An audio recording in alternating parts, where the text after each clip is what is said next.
الحمد لله وكفى والصلاة والسلام على عباده الذين اصطفى خصوصا على أفضلهم وخاتم النبيين محمد الأمين وعلى آله وصحبه أجمعين. أما بعد فقد قال الله تبارك وتعالى كما ورد في سورة البقرة: اعوذ باللہ من الشیطان الرجیم بسم اللہ الرحمن الرحیم یا ایہا الذین آمنوا کتب علیکم الصیام کما کتب علی الذین من قبلکم لعلکم تتقون ایاما معدودات فمن کان منکم مریضا او علی سفر فعدۃ من ایام اخر وعلى الذين يطيقونه فدية طعام مسكين فمن تطوع خيرا فهو خير له وأن تصوموا خير لكم إن كنتم تعلمون. شهر رمضان الذي أنزل فيه القرآن هدى للناس وبينات من الهدى والفرقان فمن شهد منكم الشهر فليصمه ومن كان مريضا أو على سفر فعدة من أيام أخر يريد الله بكم اليسر ولا يريد بكم العسر ولتكملوا العدة ولتكبروا الله على ما هداكم ولعلكم تشكرون. وإذا سألك عبادي عني فإني قريب أجيب دعوة الداعي إذا دعان فَلْيَسْتَجِيبُوا لِي وَلْيُؤْمِنُوا بِي لَعَلَّهُمْ يَرْشُدُونَ. أُحِلَّ لَكُمْ لَيْلَةَ الصِّيَامِ الرَّفَثُ إِلَى نِسَائِكُمْ هُنَّ لِبَاسٌ لَكُمْ وَأَنْتُمْ لِبَاسٌ لَهُنَّ عَلِمَ اللَّهُ أَنَّكُمْ كُنْتُمْ تَخْتَانُونَ أَنفُسَكُمْ فَتَابَ عَلَيْكُمْ وَعَفَا عَنْكُمْ فَالْآنَ بَاشِرُوهُنَّ وَابْتَغُوا مَا كَتَبَ اللَّهُ لَكُمْ وَكُلُوا وَاشْرَبُوا حَتَّى يَتَبَيَّنَ لَكُمُ الْخَيْطُ الْأَبْيَضُ مِنَ الْخَيْطِ الْأَسْوَدِ مِنَ الْفَجْرِ ثُمَّ أَتِمُّوا الصِّيَامَ إِلَى اللَّيْلِ وَلَا تُبَاشِرُوهُنَّ وَأَنْتُمْ عَاكِفُونَ فِي الْمَسَاجِدِ تِلْكَ حُدُودُ اللَّهِ فَلَا تَقْرَبُوهَا كَذَلِكَ يُبَيِّنُ اللَّهُ آيَاتِهِ لِلنَّاسِ لَعَلَّهُمْ يَتَّقُونَ. ولا تأكلوا أموالكم بينكم بالباطل وتدلوا بها إلى الحكام لتأكلوا فريقا من أموال الناس بالإثم وأنتم تعلمون. صدق الله العظيم. وعن سلمان الفارسي رضي الله تعالى عنه قال: خطبنا رسول الله صلى الله عليه وسلم في آخر يوم من شعبان فقال: يا أيها الناس فقد أظلكم شهر عظيم شهر مبارك شهر فيه ليلة خير من ألف شهر جعل الله صيامه فريضة وقيام ليله تطوعا إلى الآخر. رواه البيهقي في شعب الإيمان. رب اشرح لي صدري ويسر لي أمري واحلل عقدة من لساني يفقهوا قولي. اللهم ربنا الہمنا رشدنا واعصمنا من شرور انفسنا. اللهم ارنا الحق حقا وارزقنا اتباعه وارنا الباطل باطلا وارزقنا اجتنابه. آمین یا رب العالمین. محترم حاضرین اور معزز خواتین، آپ کو معلوم ہے کہ آج عظمت رمضان اور عظمت صیام و قیام رمضان مبارک پر گفتگو ہوگی، تاکہ ہم لوگ ذہناً اور قلباً کچھ تیار ہو جائیں رمضان مبارک کی جو برکتیں ہیں ان سے صحیح طور پر مستفید ہونے کے لیے. میں نے ابھی آپ کو وہ 6 آیات پڑھ کر سنائی ہیں. ان پر سورہ بقرہ کا 23واں رکوع مشتمل ہے، اور ایک اعتبار سے یہ پورے قرآن میں منفرد ہے کہ اس میں دین اسلام کے جو 5 ارکان ہیں، آپ کو معلوم ہے ان میں کلمہ شہادت ہے، نماز ہے، روزہ ہے، زکوٰۃ ہے، حج ہے. تو ان میں سے ایک رکن جو ہے سیام، روزہ، اس کے بارے میں اس کے جملہ احکام، ابتدائی احکام کیا تھے، تکمیلی احکام کیا تھے، پھر اس کی حکمت درجہ بدرجہ، روزہ محض روزہ ہوتا تو اس کی حکمت کیا تھی، مقصد کیا تھا، اور روزے کے ساتھ رمضان مبارک کا پروگرام قیام اللیل کو شامل کیا گیا تو اس کا مقصد کیا ہے، اس کا مطلوب کیا ہے، اس کا مقصود کیا ہے۔ یہ ساری چیزیں جو ہے وہ ایک مقام پر آ گئی۔ نماز کے بارے میں آپ کو معلوم ہے کہ اس کا حکم تو بے شمار جگہ آیا ہے، لیکن احکام، وضو کے حکم کہیں اور ہے، نماز سفر کی اس کا حکم کہیں اور ہے، نماز خوف کا حکم کہیں اور ہے، تو مختلف معلوم ہوتا ہے کہ وہ اور اوقات جو ہے نماز کے وہ مختلف مقامات سے اخذ کیے گئے ہیں، کسی ایک جگہ پر تفصیل کے ساتھ 5 جو نماز کے اوقات ہیں وہ موجود نہیں ہیں۔ تو اس اعتبار سے وہ قرآن مجید کے اندر وہ معاملہ جو ہے منتشر ہے۔ اسی طرح زکوٰۃ کا معاملہ ہے کہ زکوٰۃ کا حکم تو بے شمار مرتبہ آیا ہے، اس کے احکام قرآن میں نہیں ہے، اس کا نصاب کیا ہے، کس کے ذمے زکوٰۃ واجب ہے، اس کا پھر اس کی کیا ریشو ہے، کیا نسبت ہے، کیا مقدار ہے، کہیں نہیں، یہ احادیث سے۔ حج کا معاملہ ہے تو وہ بھی کم سے کم 2 مقامات پر، بلکہ اس سے زائد مقامات پر آپ کو اس کا ذکر ملے گا۔ مکی صورتوں میں بھی ہے سورہ حج، اس میں 2 رکوع مسلسل ہیں، پھر مدنی صورتوں میں سے سورہ بقرہ، اس کے بعد جو ہے 23ویں رکوع کے بعد 24 اور 25واں رکوع پورا جو ہے وہ حج کے مناسک پر مشتمل ہے۔ اس سے کچھ پہلے جو ہے وہ سعی بین الصفا والمروہ جو ہے اس کا ذکر 20ویں رکوع کے آخر میں آ چکا ہے۔ حج کی فرضیت کا حکم جو ہے وہ سورہ آل عمران میں ہے۔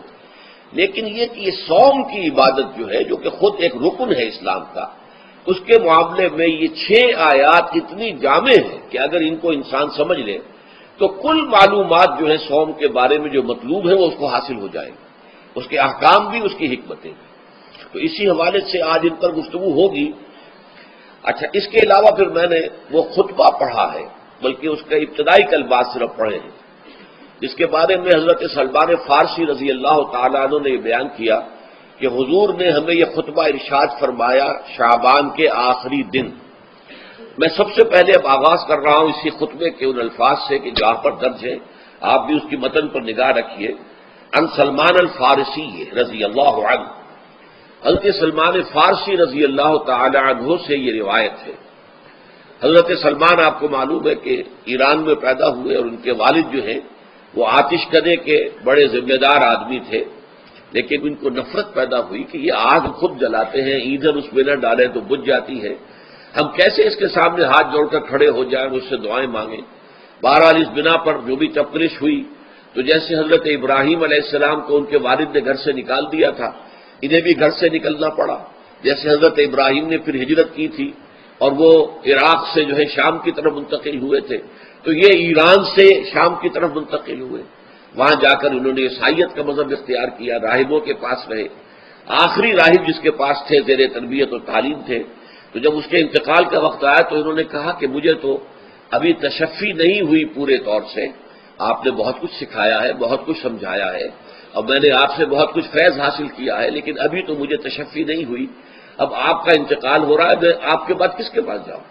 تب اس نے کہا کہ میرا علم مجھے بتاتا ہے کہ نبی یہ آخر الزمان کا ظہور اب قریب ہے، وہ جنوب میں کھجوروں کی سرزمین میں ہوگا، تو تم جاؤ، ٹرائی یور لک، جاؤ دیکھو شاید قسمت تمہیں ان کے قدموں میں پہنچا دے۔ تو وہ وہاں سے روانہ ہوئے ایک قافلے کے ساتھ، قافلے پر ڈاکوؤں نے حملہ کیا، انہیں پکڑ کر غلام بنا لیا، غلام بنا کر بیچ دیا، لیکن یہ دیکھیے قسمت ان کی کہ مدینے کے یہودی نے خرید لیا، اب مدینے پہنچ گئے۔ اب وہاں خبریں انہیں مل رہی ہیں کہ مکے میں کسی صاحب نے دعویٰ کیا ہے نبوت کا، لیکن ان کے پاؤں میں تو غلامی کی بیڑیاں، یہ مکے تو نہیں جا سکتے۔ تو میں کہا کرتا ہوں کہ یہ اس شخص کی قسمت ہے کہ جیسے ہم کہتے ہیں کہ پیاسا کنویں کے پاس جایا کرتا ہے، کنواں تو پیاسے کے پاس نہیں آتا، لیکن یہاں کیا ہوا، کنواں چل کر پیاسے کے پاس پہنچا ہے۔ محمد الرسول اللہ صلی اللہ علیہ وسلم ہجرت فرما کر مدینے تشریف لے آئے۔ تب انہوں نے اپنے آقا سے ایک روز کچھ تھوڑی سی کھجوریں مانگی، لیں اور اجازت طلب کی اور جا کر حضور کی خدمت میں پیش کی، کیونکہ اس نے یہ بتایا تھا راہب نے کہ وہ ہدیہ تو قبول کر لیں گے، صدقات قبول نہیں کریں گے، صدقہ قبول نہیں کریں گے۔ تو اسی امتحان کے لیے جا کر حضور کی خدمت میں وہ کھجوریں پیش کی۔ حضور نے پوچھا کیا ہے؟ عرض کیا صدقہ؟ فرمایا نہیں، میں صدقہ قبول نہیں کرتا، یہ غربا کا حق ہے، دے دو، تقسیم کر دو۔ پھر کچھ عرصے کے بعد پھر کچھ کھجوریں لی ہوگی اپنے اس آقا سے، پھر پہنچے، پھر جب حضور نے پوچھا کیا ہے، عرض کیا کہ یہ ہدیہ۔ آپ نے فرمایا ہاں ٹھیک ہے، ہدیہ میں قبول کرتا ہوں، تو فوراً قدموں میں گر گئے، ایمان لے آئے۔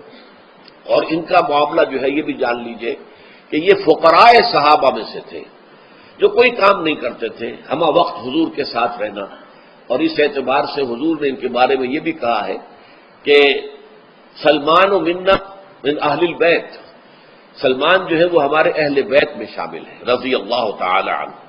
ان کی روایت ہے قال خطبنا رسول اللہ صلی اللہ علیہ وسلم، تو وہ فرماتے ہیں کہ ہمیں خطبہ ارشاد فرمایا نبی اکرم صلی اللہ علیہ وسلم نے شعبان کے آخری دن، فقال، اور فرمایا یا ایھا الناس، اے لوگو، قد اظلکم شہر عظیم، تم پر ایک عظمتوں والا مہینہ سایہ فگن ہو گیا ہے۔ ظل کہتے ہیں سائے کو، اظلکم تم پر سایہ فگن ہو گیا ہے، ایک بہت عظمتوں والا مہینہ۔ اب دیکھیں یہ وہی ہے بات جو انگریزی کے محاورے میں ہے کہ coming events cast their shadows before, آنے والے واقعات کا ایک سایہ سا پہلے سے پڑ جاتا ہے۔ تو ابھی مہینہ شروع نہیں ہوا رمضان مبارک کا، لیکن وہ آیا چاہتا ہے، تو گویا کہ اس کا ایک سایہ پہلے آ گیا ہے، جس کو حضور فرما رہے ہیں کہ تم پر سایہ کر لیا ہے ایک ایسے مہینے میں کہ جو بہت عظمتوں والا ہے۔ شہر مبارک، وہ مہینہ بہت برکتوں والا ہے۔ شہر فیہ لیلۃ خیر من الف شہر، یہ وہ مہینہ ہے کہ جس میں ایک رات وہ بھی ہے کہ جو 1000 مہینوں سے افضل ہے۔ اور یہ ظاہر بات ہے، قرآن مجید کی صورت ہے مکمل، انا انزلناہ فی لیلۃ القدر وما ادراک ما لیلۃ القدر لیلۃ القدر خیر من الف شہر، اس کی طرف اشارہ ہے۔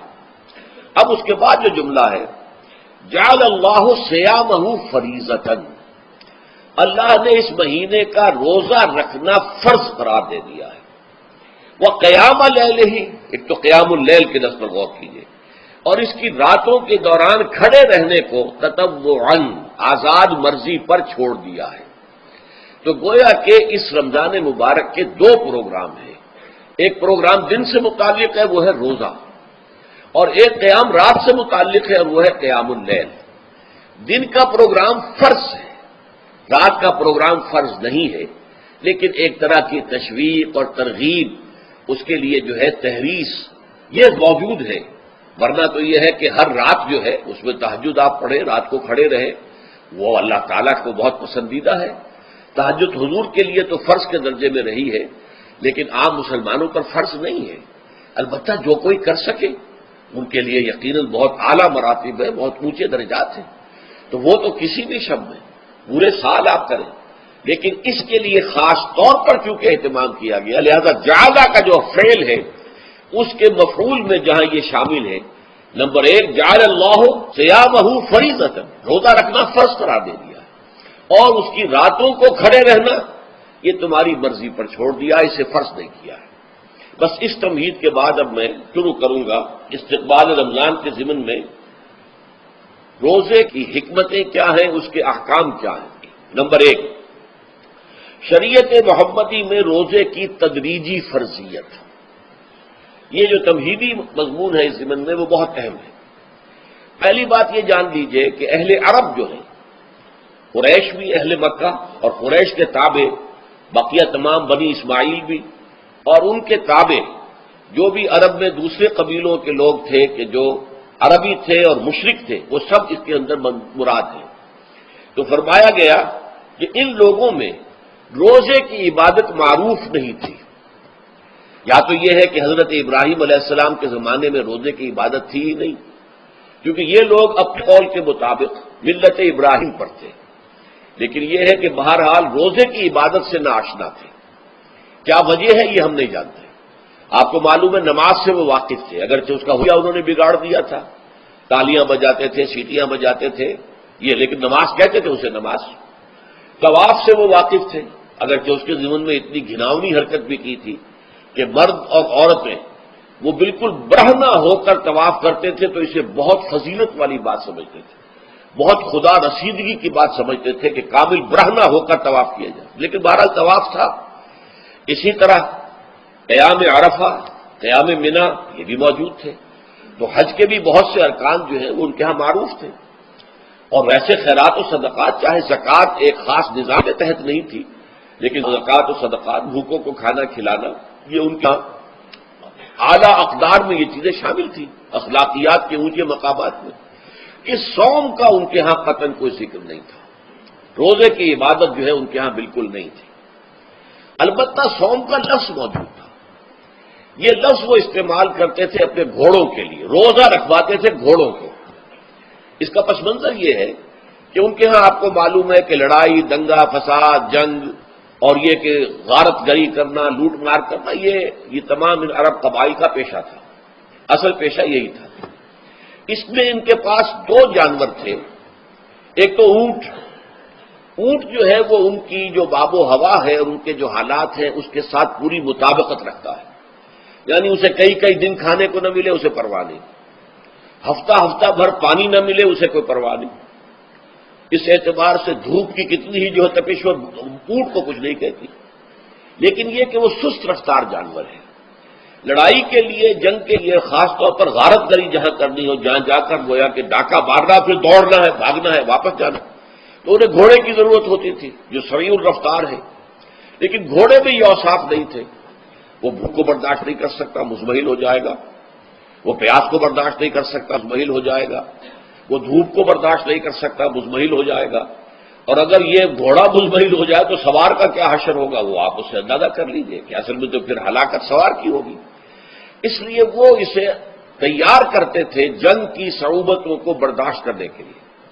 اس کا دانہ پانی بند کر دیا، اور اس کا منہ جو ہے وہ عرب بدو جو ہوتا تھا خود تو اپنا چہرہ اور سر لپیٹ لیتا تھا کپڑے کے اندر، جب وہ چلتی تھی ان کے بعد سموم تیز آگ جیسی ہوا جو ہے جس کے اندر ریت کے ذرات بھی ایسے ہوتے تھے گویا کہ کسی بھاڑ کی جو ہے اس کے اندر کی ریت جو ہے وہ چلی آ رہی ہے، تو گھوڑے کا رخ ادھر کر کے کھڑے کر دیتے تھے اس کو، خود اپنے منہ پر ڈاٹا واٹا باندھا ہوا اپنی حفاظت لی، تاکہ اس کے اندر دھوپ کی سختی برداشت کرنے کی عادت پیدا ہو جائے، پیاس کی برداشت کرنے کی عادت پیدا ہو جائے، بھوک کو برداشت کرنے کی۔ اس کو کہتے تھے صوم۔ صوم کے لفظی معنی رک جانا۔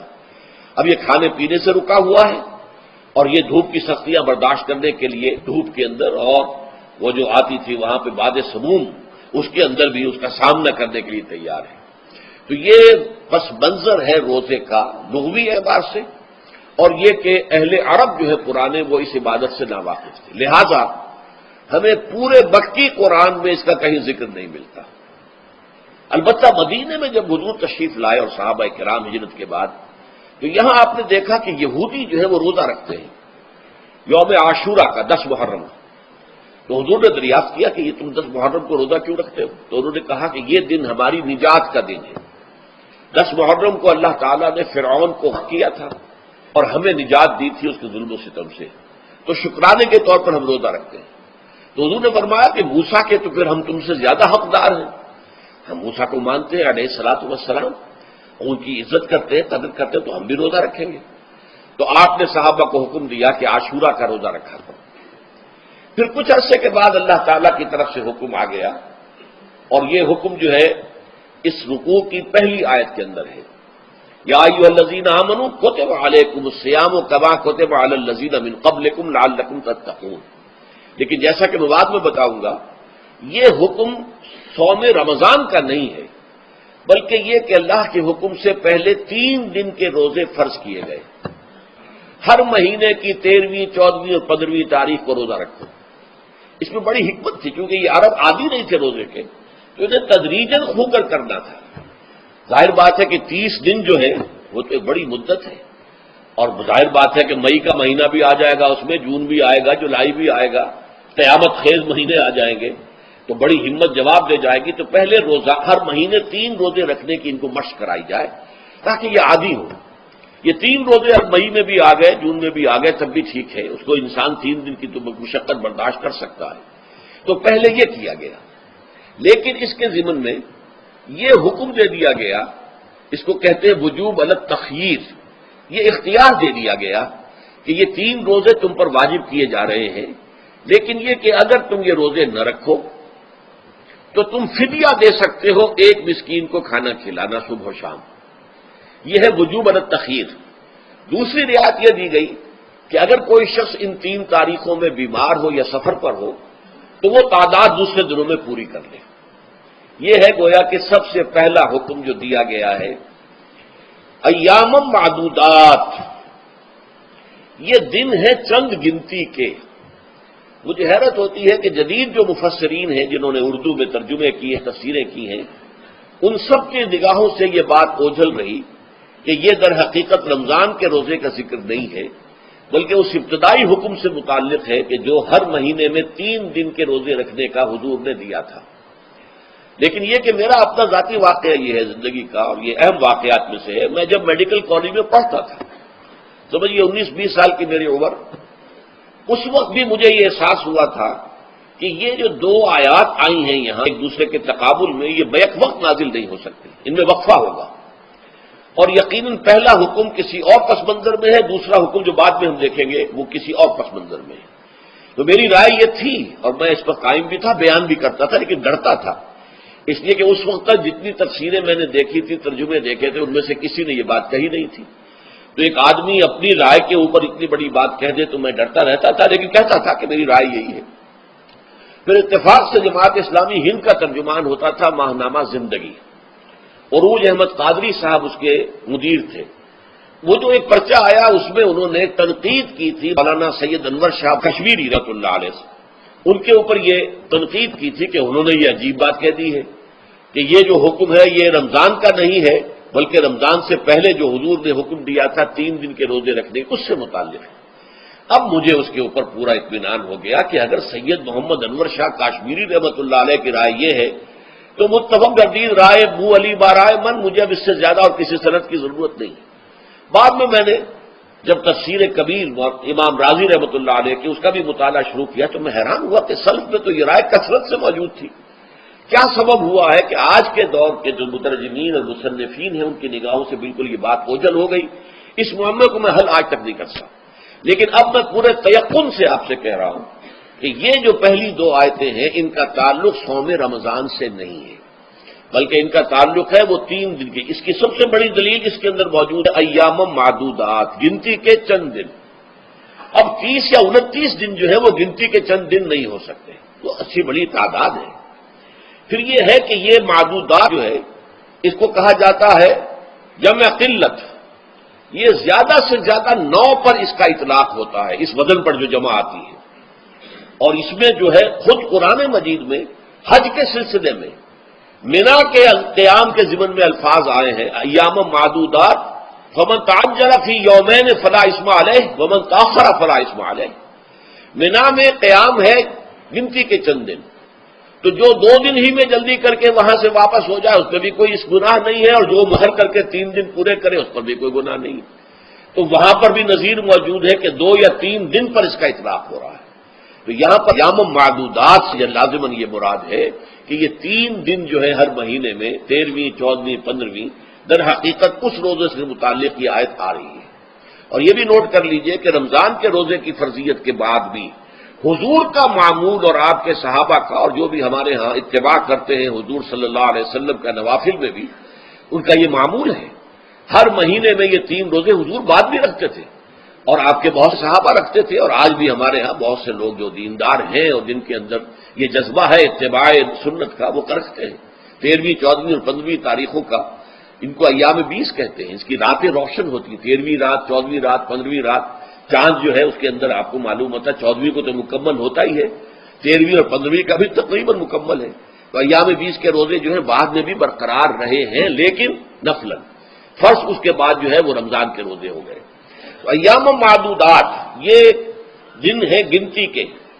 فمن کان منکم مریض او علی سفر فعدۃ من ایام اخر. تو جو کوئی بھی تم میں سے ہو بیمار یا سفر پر تو وہ تعداد پوری کر لے دوسرے دنوں میں.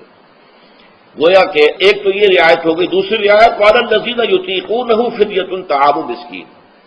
اور ان لوگوں کے ذمے کے جو اس کی طاقت رکھتے ہوں، یعنی مریض بھی نہیں ہے، صحت مند ہے، روزہ رکھ سکتے ہیں، سفر بھی نہیں ہے، سفر پر نہیں ہے، مقیم ہے، روزہ رکھ سکتے ہیں، پھر بھی نہ رکھیں تو ان کے لیے بھی ایک اختیار، اسی لیے میں نے لفظ استعمال کیا تھا وجوب الگ تخییر، واجب تو ہے لیکن اس میں ایک اختیار دے دیا گیا ہے۔ وہ اختیار کیا ہے؟ فدیۃ طعام مسکین، تو پھر یہ ہے کہ ایک مسکین کو کھانا کھلا دینا، فدیہ کہتے ہیں کسی چیز کا بدل ہو جائے، جیسے کہ جنگی مجرم ہے اس کا فدیہ ہے، گویا کہ اس کو دے کر وہ پھر آزاد ہو جائے گا، فدیہ اس کو کہتے ہیں۔ ففدیۃ طعام مسکین، لیکن یہ ہے کہ فمن تطوع خیرا فهو خیر اللہ، اور جو نیکی سے خیر کرنا چاہے مزید تو وہ اس کے لیے بہتر ہے، ایک کے بجائے 2 کو کھلائے، 3 کو کھلائے، 4 کو کھلائے، 10 کو کھلائے، تو یہ تو ترغیب ہے، لیکن کم سے کم ایک مسکین کو کھانا کھلانا 2 وقت کا۔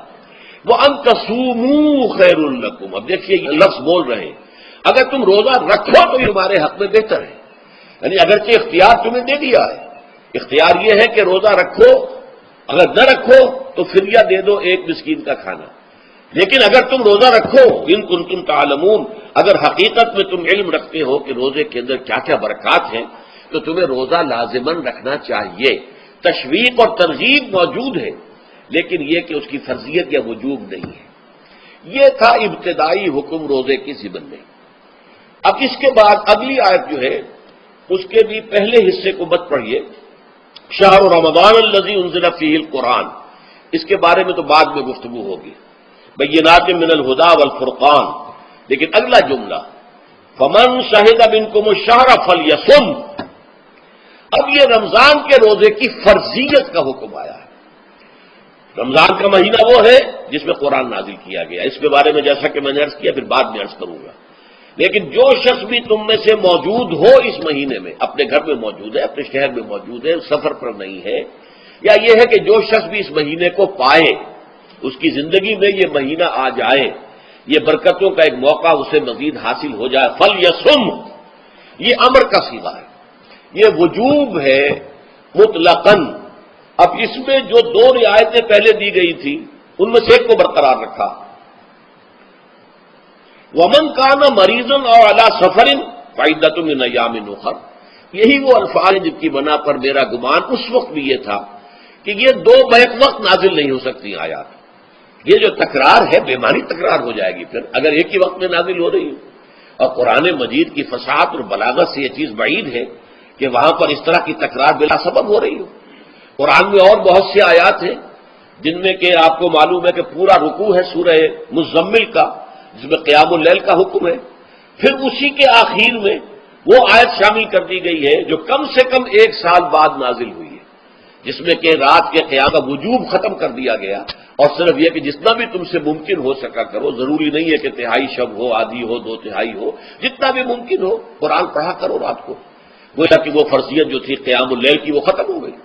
اس حوالے سے وہ جو ناسخ ہے، منسوخ کرنے والی آیت بھی اس کے ساتھ ہی رکھ دی گئی ہے تاکہ وہ جو اصل حکم تھا وہ بھی برقرار سامنے رہے، اور جس نے آ کر اسے منسوخ کیا وہ بھی برقرار رہے اور سامنے رہے۔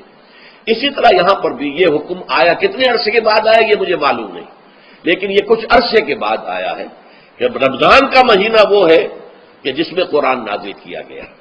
اب جو شخص بھی اس مہینے کو پائے اس پر لازم ہے کہ اس کے روزے رکھے۔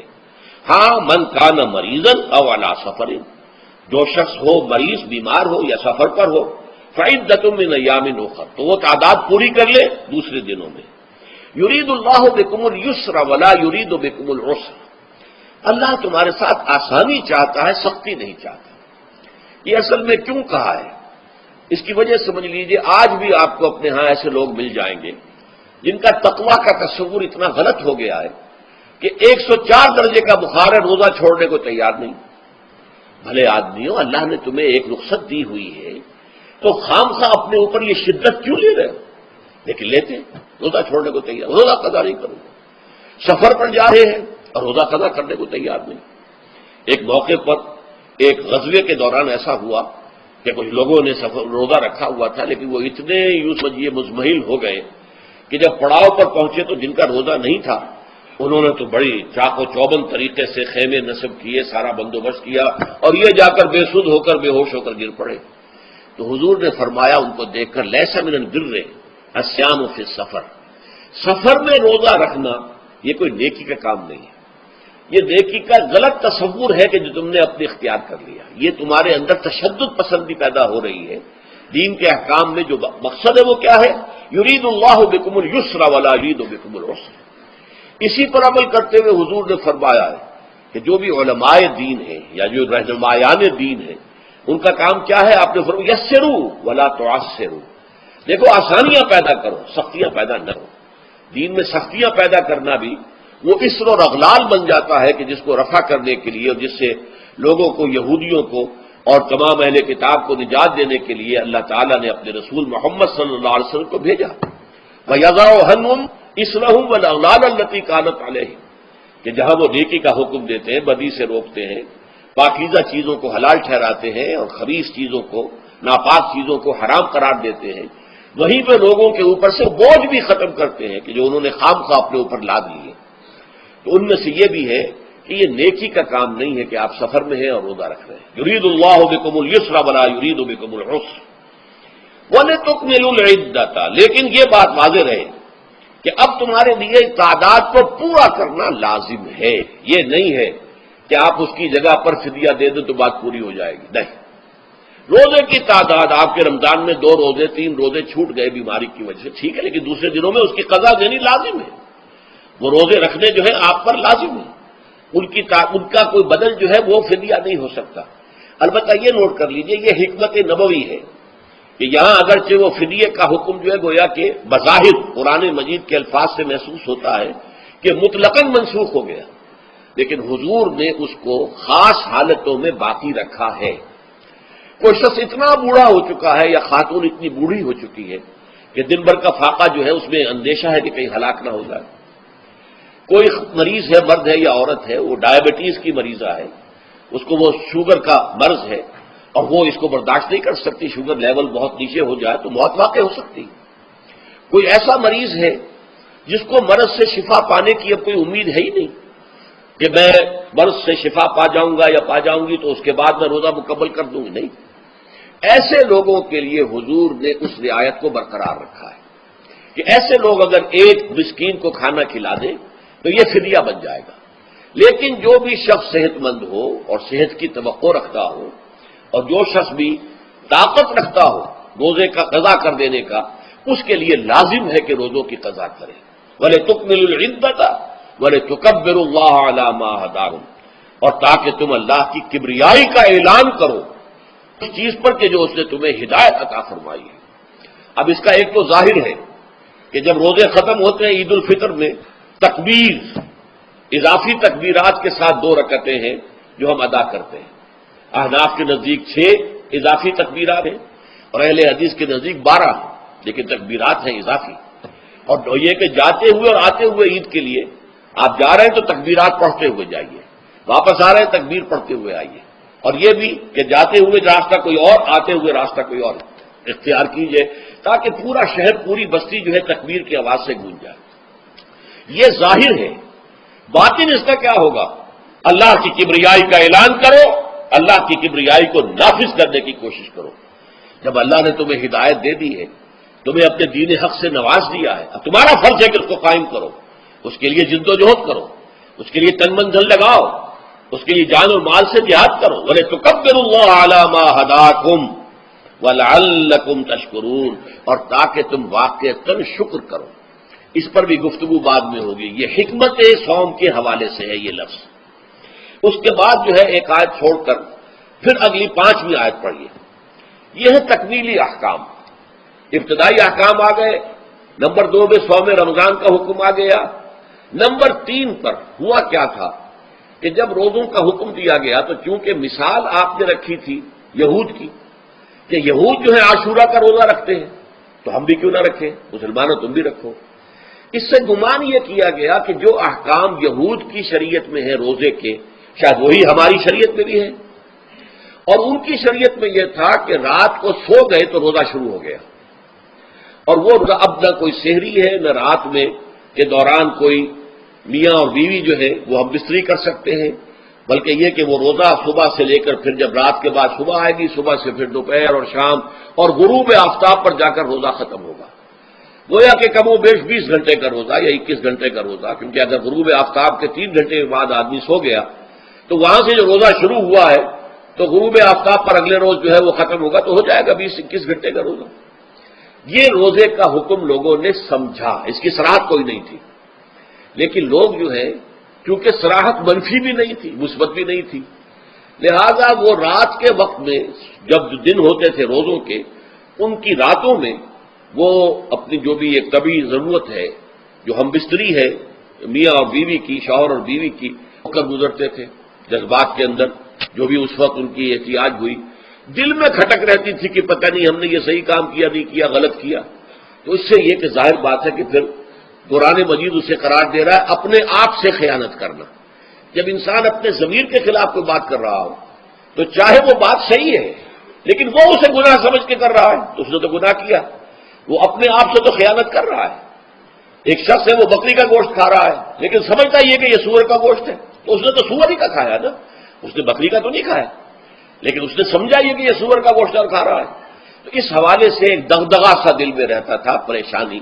تو اب جو یہ 5ویں آیت ہے، طویل ترین آیت ہے اس سلسلے کی، اس میں روزے کے تکمیلی احکام آ گئے جو ابدی ہیں، آج تک قائم ہیں اور قیامت تک قائم رہیں گے۔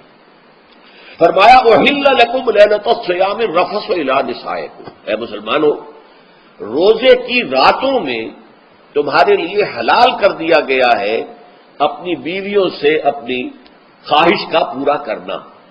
رفث الی نسائکم ہن لباس لکم وانتم لباس لہن، وہ تمہارے لیے بمنزلہ لباس ہے، جیسے لباس کے اور انسان کے بدن کے درمیان کوئی حجاب نہیں ہوتا، ایسے ہی شوہر اور بیوی کے درمیان بھی کوئی حجاب نہیں رہتا۔ ہن لباس لکم وانتم لباس لہن، اور ویسے بھی ایک معنی میں کہ جیسے لباس آپ کو گرمی کی شدت سے بچاتا ہے، ورنہ ہو سکتا ہے کہ تیز دھوپ جو ہے جو عرب میں ہوتی تھی وہ آپ کی کھالوں کو جلا دے، تو یہ حفاظت کا ایک ذریعہ بھی ہے۔ اسی طریقے سے شوہر کے لیے بیوی اپنی عفت و عصمت کو برقرار رکھنے کے لیے ایک ذریعہ ہے کہ کہیں حرام میں منہ نہ مارے، بیوی موجود ہے، حلال ذریعے سے اپنی خواہش پوری کرے۔ اور بیوی کے لیے شوہر اسی طریقے سے ایک ڈھال بن جاتا ہے کہ اسے خام خواہ ادھر ادھر دیکھنے کا کوئی خیال بھی کبھی نہ آئے، اس کی جو بھی نفسانی خواہش ہے اس کی شوہر پورا کر رہا ہے۔ تو اس اعتبار سے بھی ہن لباس لکم وانتم لباس لہن۔ علم اللہ انکم کنتم تختانون انفسکم، اللہ کے علم میں ہے کہ تم اپنے آپ سے خیانت کر رہے تھے، اس کی وضاحت میں پہلے کر چکا ہوں کہ دل میں یہ دغدغہ تھا کہ یہ حرام کام کر رہے ہیں، یہ گویا کہ اپنے آپ سے خیانت، اللہ سے بغاوت نہیں تھی۔ کیوں؟ کہ اللہ تعالیٰ کی طرف سے تو حکم تمہیں معلوم تھا ہی نہیں ابھی، آیا اس کی اجازت ہے یا نہیں ہے، لیکن اپنے آپ سے تو خیانت کر رہے ہو نا، تم یہ سمجھ رہے تھے کہ یہ نہیں ہونا چاہیے، یہ گویا کہ ممنوع ہے اور کر رہے تھے، تو اس کو کہا کہ تم اپنے آپ سے خیانت کر رہے تھے۔ علم اللہ انکم کنتم تختانون انفسکم فتاب علیکم، تو اللہ نے تم پر اپنی رحمت اور مغفرت کے ساتھ توجہ فرمائی، یعنی جو کچھ اب تک ہو چکا ہے اسے اللہ نے معاف کر دیا، اسے صاف کر دیا، کلین سلیٹ۔ اب تمہارا جو اعمال نامہ ہے اس میں اس طرح کا اگر کوئی عمل درج ہو گیا ہے تو وہ اللہ نے صاف کر دیا ہے۔ وعفا عنکم، اور تمہیں معاف بھی کر دیا ہے۔ فالآن باشروہن، تو اب تم ان کے ساتھ جو بھی تعلق زن و شو ہے اس کو اختیار کر سکتے ہو۔ فالآن باشروہن وابتغوا ما كتب اللہ لکم، اور حاصل کرو وہ جو کچھ اللہ نے تمہارے لیے لکھ دیا ہے۔ یہ تعلق زن و شے سے دو چیزیں ہیں کہ جو مقصود ہیں، ایک تو سب جانتے ہیں اولاد، ہر انسان کی خواہش ہوتی ہے کہ میری نسل کا تسلسل باقی رہے، لیکن نمبر 2 ایک شے اور ہے، قرآن مجید میں بیان کیا گیا، بولے تسکنوا الیہا، اس میں ایک سکون ہے، اس میں جو بھی ہے جو بھی عمل ہے معاشرت کا، اس میں ایک اعصابی طور پر سکون کی کیفیت انسان کو حاصل ہوتی ہے، تو یہ بھی مطلوب و مقصود ہے۔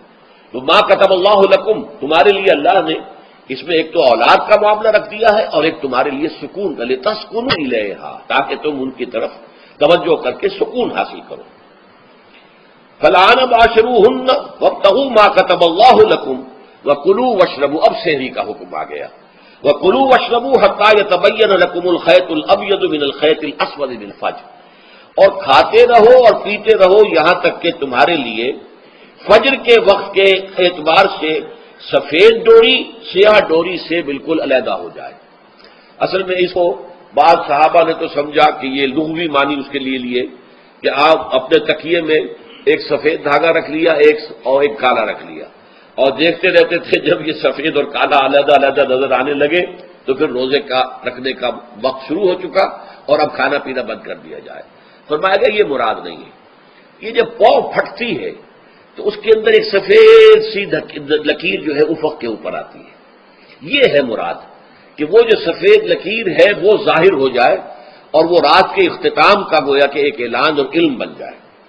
تو وَكُلُوا وَاشْرَبُوا، اب اس کی جو ہے بڑی تاکید کی گئی ہے، تَسَحَّرُوا فَإِنَّ فِي السَّحُورِ بَرَكَةٌ، سحری ضرور کیا کرو، اور یہ در حقیقت برکت کا ذریعہ ہے۔ یہ بھی آپ نے فرمایا ہمارے اور یہود کے روزے کے مابین جو فرق ہے وہ سحری ہے۔ یہ سحری کیونکہ روزہ جو ہے وہ فجر سے لے کر اور غروب آفتاب تک ہے، طلوع آفتاب سے نہیں، فجر سے، جبکہ وہ سفیدہ سحر جس کو ہم کہتے ہیں نمودار ہو جائے، طلوع آفتاب کا بھی 1.5 گھنٹے بعد ہوگا کہیں جا کے، لیکن اس وقت جو ہے روزہ شروع، غروب آفتاب پر ختم۔ اس حوالے سے اس سے پہلے کھانا پینا، اور اس میں بھی فرمایا گیا کہ بعض لوگ بہت زیادہ احتیاط کرتے ہیں، وہ صحیح نہیں ہے، اس لیے کہ فجر کے لیے اذان جب دیتے تھے تو اس میں بعض حضرات ذرا جلدی کرتے تھے، حضور نے فرمایا کہ نہیں دیکھو یہ ذرا جلدی کر دیتے ہیں، اگر تم میں سے کسی کے ہاتھ میں پیالہ ہے، ابھی وہ کچھ کھا رہا ہے، اذان ہو گئی ہے، تو وہ اپنا پیالہ پورا کر لے، اس میں بھی تشدد کی ضرورت نہیں، جیسے کہ اس سے پہلے ہم پڑھ چکے یسروا ولا تعسروا، یرید اللہ بکم اليسر ولا یرید بکم العسر، اللہ تمہارے ساتھ آسانی چاہتا ہے، سختی نہیں چاہتا۔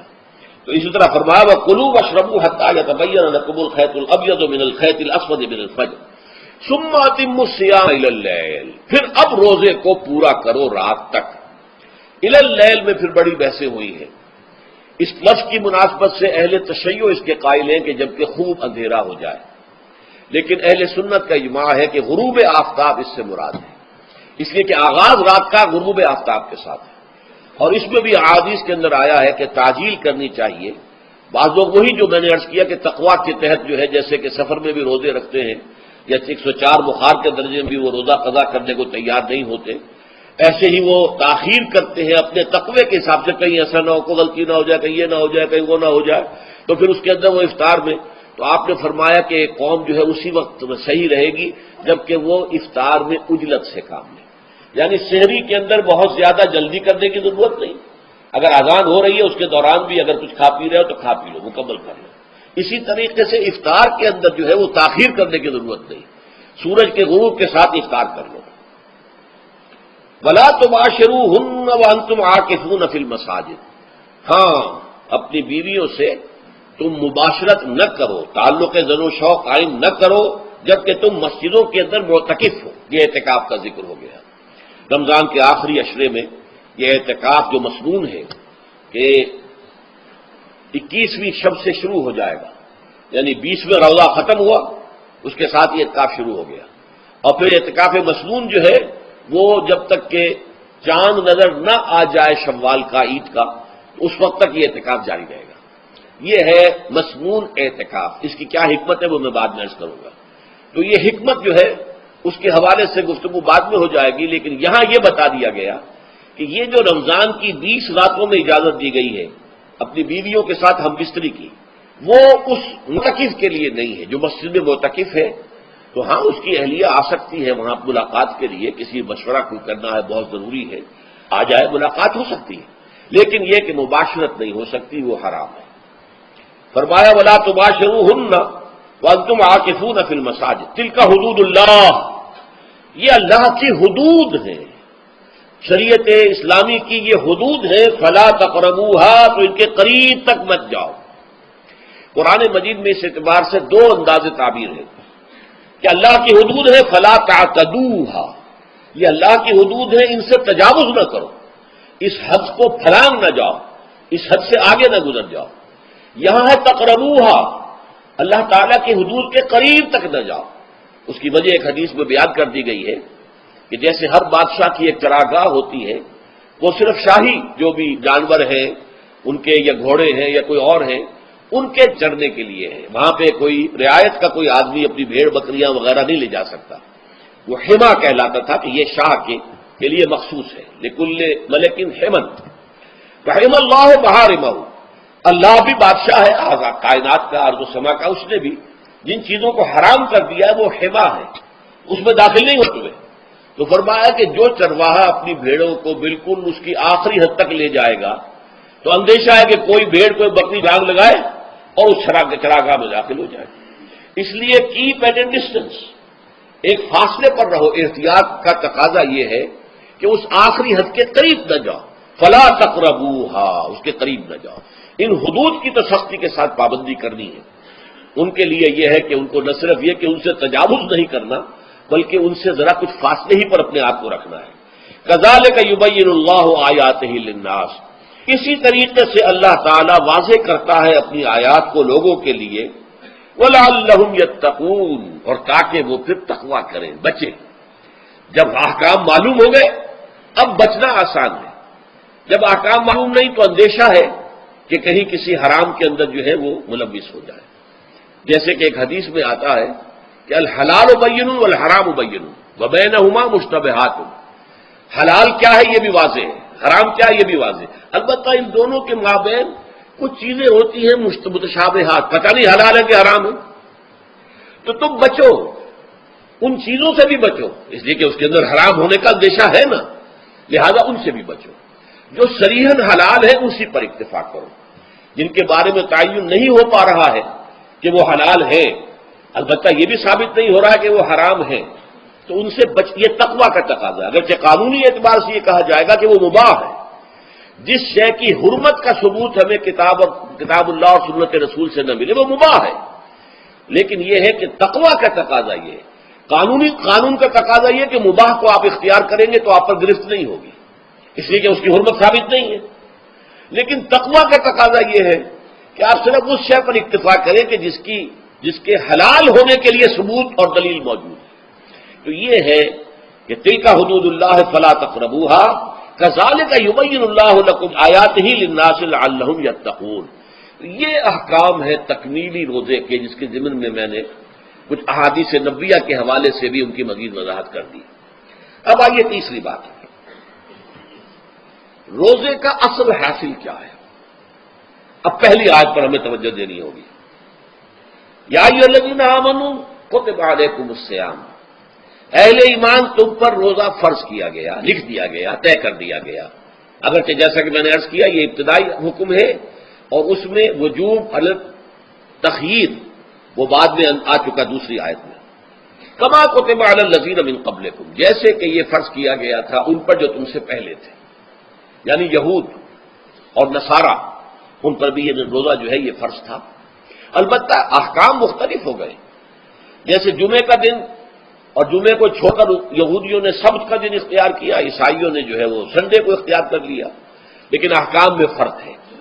وہاں پورے سبت کے دن، ہفتے کے دن کاروبار دنیاوی مطلقاً حرام، لیکن ہمارے ہاں شریعت کے اندر آسانی پیدا کی گئی کہ صرف جمعے کی اذان سے لے کر نماز ادا ہو جانے تک وہ حرام ہے.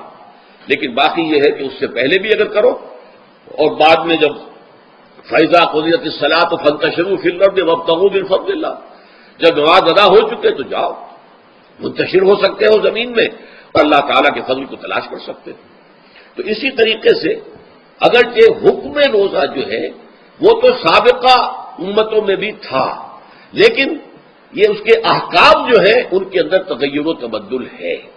کتب علیکم الصیام کما کتب علی الذین من قبلکم لعلکم تتقون، تاکہ تمہارے اندر تقوی پیدا ہو جائے. اب یہ ہے حکمت صوم کی پہلی آیت. تقوی کسے کہتے ہیں؟ بچنا. کس چیز سے بچنا؟ اللہ نے جو چیزیں حرام کی ان سے بچنا، اللہ کے احکام کو توڑنے سے بچنا. دیکھیے یہ لفظ جو ہے اس کا مادہ ہے وا، قاف اور یا، وقا. وقا یقی کے معنی ہے کسی کو بچانا. ہم دعا مانگتے وقنا عذاب النار، اے اللہ ہمیں آگ کے عذاب سے بچا لے. لیکن اتقا بنتا ہے باب افتعال، واو تے میں شامل ہو گئی تو اتقا، اور اسی سے تقوی ہے.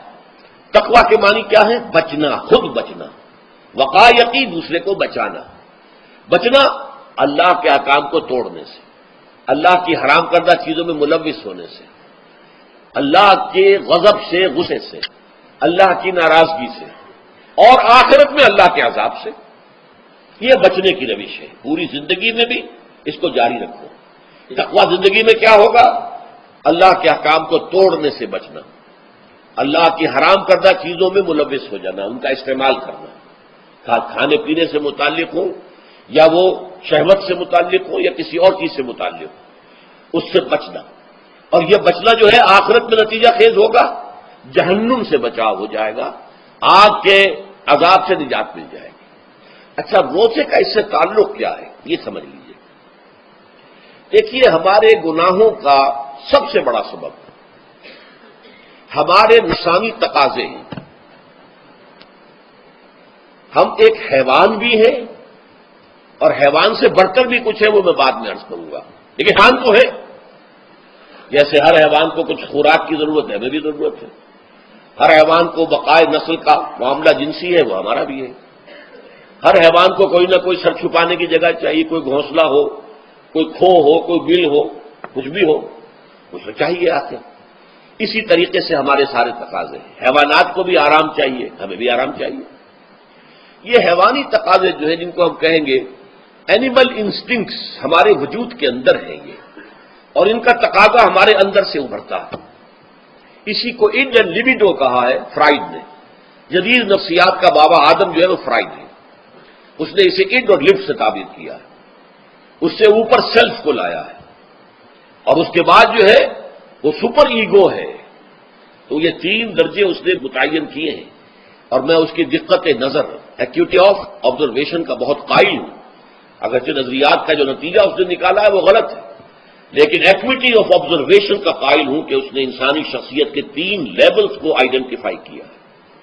یہی 3 لیولز ہمارے ہاں ہیں: نفس، قلب، روح. یہ 3 لیولز ہیں.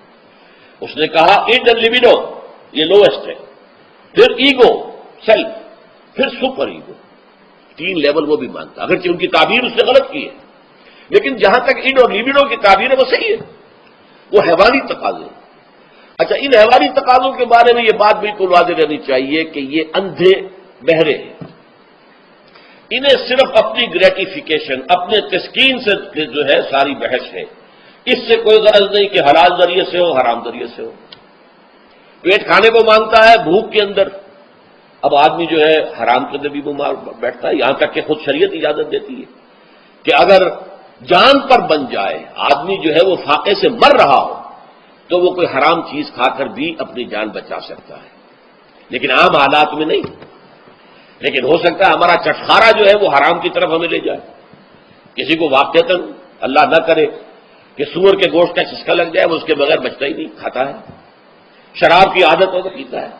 یہ نہیں. تو ہمارا پیٹ مانگتا ہے، اور اسے اس سے غرض نہیں کہ حلال سے کھایا ہے یا حرام سے کھایا. ہماری حوث اپنی تسکین چاہتی ہے، اسے اس سے غرض نہیں کہ حلال سے یا حرام سے، جائز سے یا ناجائز سے.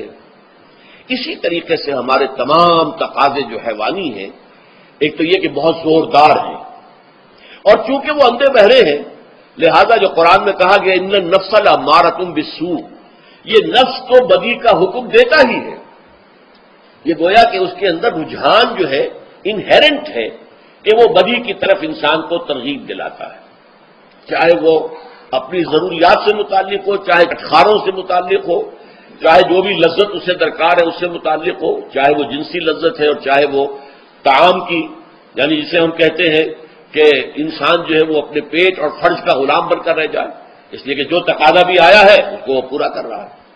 یہ جو کیفیت انسان کی ہے، اس کے لیے ایک مشق جو ہے وہ روزہ فراہم کرتا ہے. روزے کے آپ نے 12، 13، 14 گھنٹے کا بھی روزہ ہوتا ہے، بعض جگہوں پر 16، 17 گھنٹے کا روزہ ہوتا ہے. اس عرصے میں آپ اپنے نفس کو حلال چیزوں سے بھی روکے رکھتے ہیں. اس منہ گھوڑے کو، منہ زور گھوڑے کو جو ہے آپ اس کی لگام کس کر رکھتے ہیں کہ حلال بھی نہیں کھانے دے رہے. بھوک لگی ہو یا کھانا بہترین موجود ہے، نہیں کھا سکتے، اللہ کا حکم نہیں ہے، اللہ کی اجازت نہیں. شدید پیاس ہے، بہترین مشروبات فریج میں رکھی ہوئی ہے، نہیں کھا سکتے، نہیں پی سکتے، جائز نہیں ہے. حالانکہ حلال ہے، حرام نہیں ہے. بیوی موجود ہے، یا جیسے کہ لونڈیوں کا معاملہ ہوتا تھا، لونڈی موجود ہے، لیکن نہیں، آپ اپنی شہوت جو ہے وہ اس سے پوری نہیں کر سکتے. یہ پابندیاں نفس کے اوپر لگانا یہ ایک مشق ہے، یہ ایک ریاضت ہے۔ اس ریاضت کا حاصل یہ ہونا چاہیے کہ انسان بقیہ 11 مہینوں میں اپنے آپ کو حرام سے تو بچائے نا۔ یہاں وہ حلال سے رکا ہوا ہے اللہ کے حکم سے، کہ حلال چیز بھی نہیں کھا رہا، دن بھر نہیں پی رہا، دن بھر نہیں اپنی کوئی شہوت پوری کر رہا، دن بھر حلال ذرائع سے بھی، تو اس سے اس کے اندر یہ ایک جس کو ہم کہیں گے سیلف کنٹرول پیدا ہو جائے، اپنے نفس کو قابو میں کر لے۔ یہ گویا کہ اس کا سب سے پہلا اس روزے کی ریاضت، روزے کی مشق کے حوالے سے یہ اس کی حکمت ہوئی کہ اس سے کے ذریعے سے انسان میں سیلف کنٹرول پیدا ہونا، ضبط نفس۔ یہاں پہ تھوڑی سی میں وضاحت کر دوں، رہبانیت کے اندر آپ کو معلوم ہے کہ سیلف اینیہیلیشن، انگریزی الفاظ جو ہیں وہ زیادہ بعض لوگوں کے لیے واضح ہوں گے، نفس کشی، نفس کو کچل دینا، ختم کر دینا، مار دینا، یہ رہبانیت میں ہوتا ہے، اسلام میں نہیں۔ اسلام کا نظام بڑا متوازن ہے۔ ان لنفسک علیک حقا وان لزوجک علیک حقا وان لزورک علیک حقا۔ حضور نے فرمایا دیکھو تمہارے نفس کا بھی تم پر حق ہے، اسے مناسب حد تک آرام دینا بھی تمہارے ذمے ہے، اسے غذا بہم پہنچانا بھی تمہارے ذمے ہے۔ فرق صرف کیا ہے؟ حلال سے ہو، حرام سے نہ ہو۔ اس کی شہوت کو پورا کرنا بھی تمہارے ذمے ہے، فرق صرف کیا ہے؟ جائز راستے سے ہو، حرام سے نہ ہو۔ اس کا نام ضبط نفس ہے، سیلف اینیہیلیشن، نفس کو کچل دینا۔ یہ جو تپسیاں جو ہیں ہندو سادھو کرتے رہے ہیں، اور جو سب سے زیادہ معاملہ جو ہے وہ جو راہب ہوتے تھے حضرت مسیح علیہ السلام کے پیروکاروں میں، انہوں نے تاریخ کے اندر جو مثالیں دی ہیں اس کا جو ہے اندازہ کرنا مشکل ہو جاتا ہے کہ کس درجے وہ لوگ اپنے نفس کو کچل دیتے، جس کا قرآن مجید میں سورہ حدید میں ذکر بھی ہے۔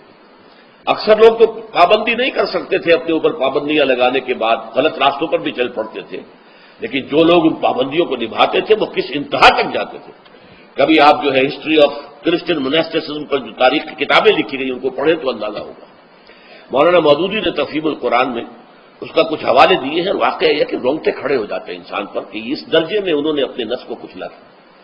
ہمارے صوفیہ کے ہاں بھی بعض ایسی روایت صحیح ہیں یا غلط ہے بیان کی جاتی ہیں، لیکن اسلام کا اصل معاملہ کیا ہے؟ توازن، اعتدال۔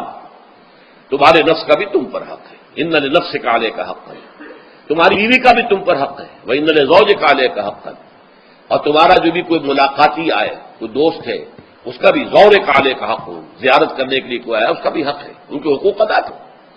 حضرت عبداللہ ابن عمرو بن العاص رضی اللہ تعالی عنہما صحابہ کرام میں اس اعتبار سے بہت ممیز تھے کہ ان پر عبادت جو ہے، عبادت گزاری کا اتنا غلبہ ہو گیا تھا، ہر روز روزہ رکھتے تھے اور رات کو پوری رات کھڑے رہتے تھے۔ حضور کو اطلاع دی گئی، حضور نے طلب کیا فوراً، آپ نے فرمایا یا عبداللہ الم نخبر، کیا ہمیں یہ خبر نہیں دی گئی انک تصوم الدہر وتقوم اللیل، کہ تو ہمیشہ رات کو کھڑا رہتا ہے نماز میں اور ہر روز روزہ رکھتا ہے۔ اب ظاہر بات ہے حضور کے حضور میں جھوٹ کیسے بولتے، ویسے بھی جھوٹ بولنے کا سوال نہیں صحابی کے لیے، تو عرض کیا بلا یا رسول اللہ ایسی ہے تو صحیح ہے، فرمایا لا تفعل، ہرگز ایسا مت کرو، فإن لنفسک علیک حقا وإن لزوجک علیک حقا وإن لزورک علیک حقا، تمہارے نفس کا بھی تم پر حق ہے، روزہ رکھو بھی اور افطار بھی کرو۔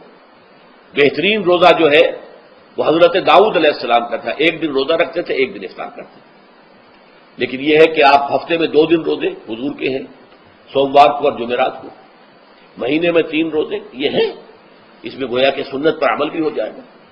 لیکن یہ کہ ہمیشہ روزہ رکھنا، بلکہ یہاں تک کہا گیا ما صام من صام الدہر، جو ہمیشہ روزہ رکھتا ہے اس نے کوئی روزہ رکھا ہی نہیں۔ کیا مطلب؟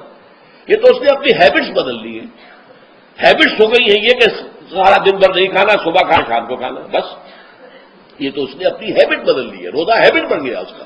ما صام من صام الدہر، جس نے ہمیشہ روزہ رکھا اس نے کوئی روزہ رکھا ہی نہیں۔ اس لیے کہ روزہ تو در حقیقت اس شخص پر شاخ گزرتا ہے جس کو عادت ہے دن میں کھانا کھانے کی، اس کو دن کے اندر 3 کھانے کھانے کی عادت ہے، تبھی تو وہ شاخ گزرے گا۔ اگر وہ عادت ہی آپ نے بدل لی ہے تو ظاہر بات ہے کہ پھر روزے کی جو برکت ہے وہ تو ظاہر نہیں ہوگی۔ تو بہرحال اس اعتبار سے غور کیجئے کہ یہ پہلا حکم جو ہے روزے کا، لعلکم تتقون، تاکہ تمہارے اندر تقوی پیدا ہو جائے، اپنے نفس پر کنٹرول پیدا ہو جائے۔ اس کو یوں سمجھیے کہ یہ ایک بڑا منہ زور گھوڑا ہے، ہمارا جو نفس ہے، ہمارا جو جسم ہے، حیوانی نظام، اس پر ہماری خودی یا ہماری انا یا ہماری ایگو یا ہمارا سیلف، یہ اس پر حکمران ہے، اس کا گھوڑے کا سوار ہے۔ اب اگر گھوڑا منہ زور ہے اور سوار کے قابو میں نہیں ہے تو کیا نتیجہ نکلے گا؟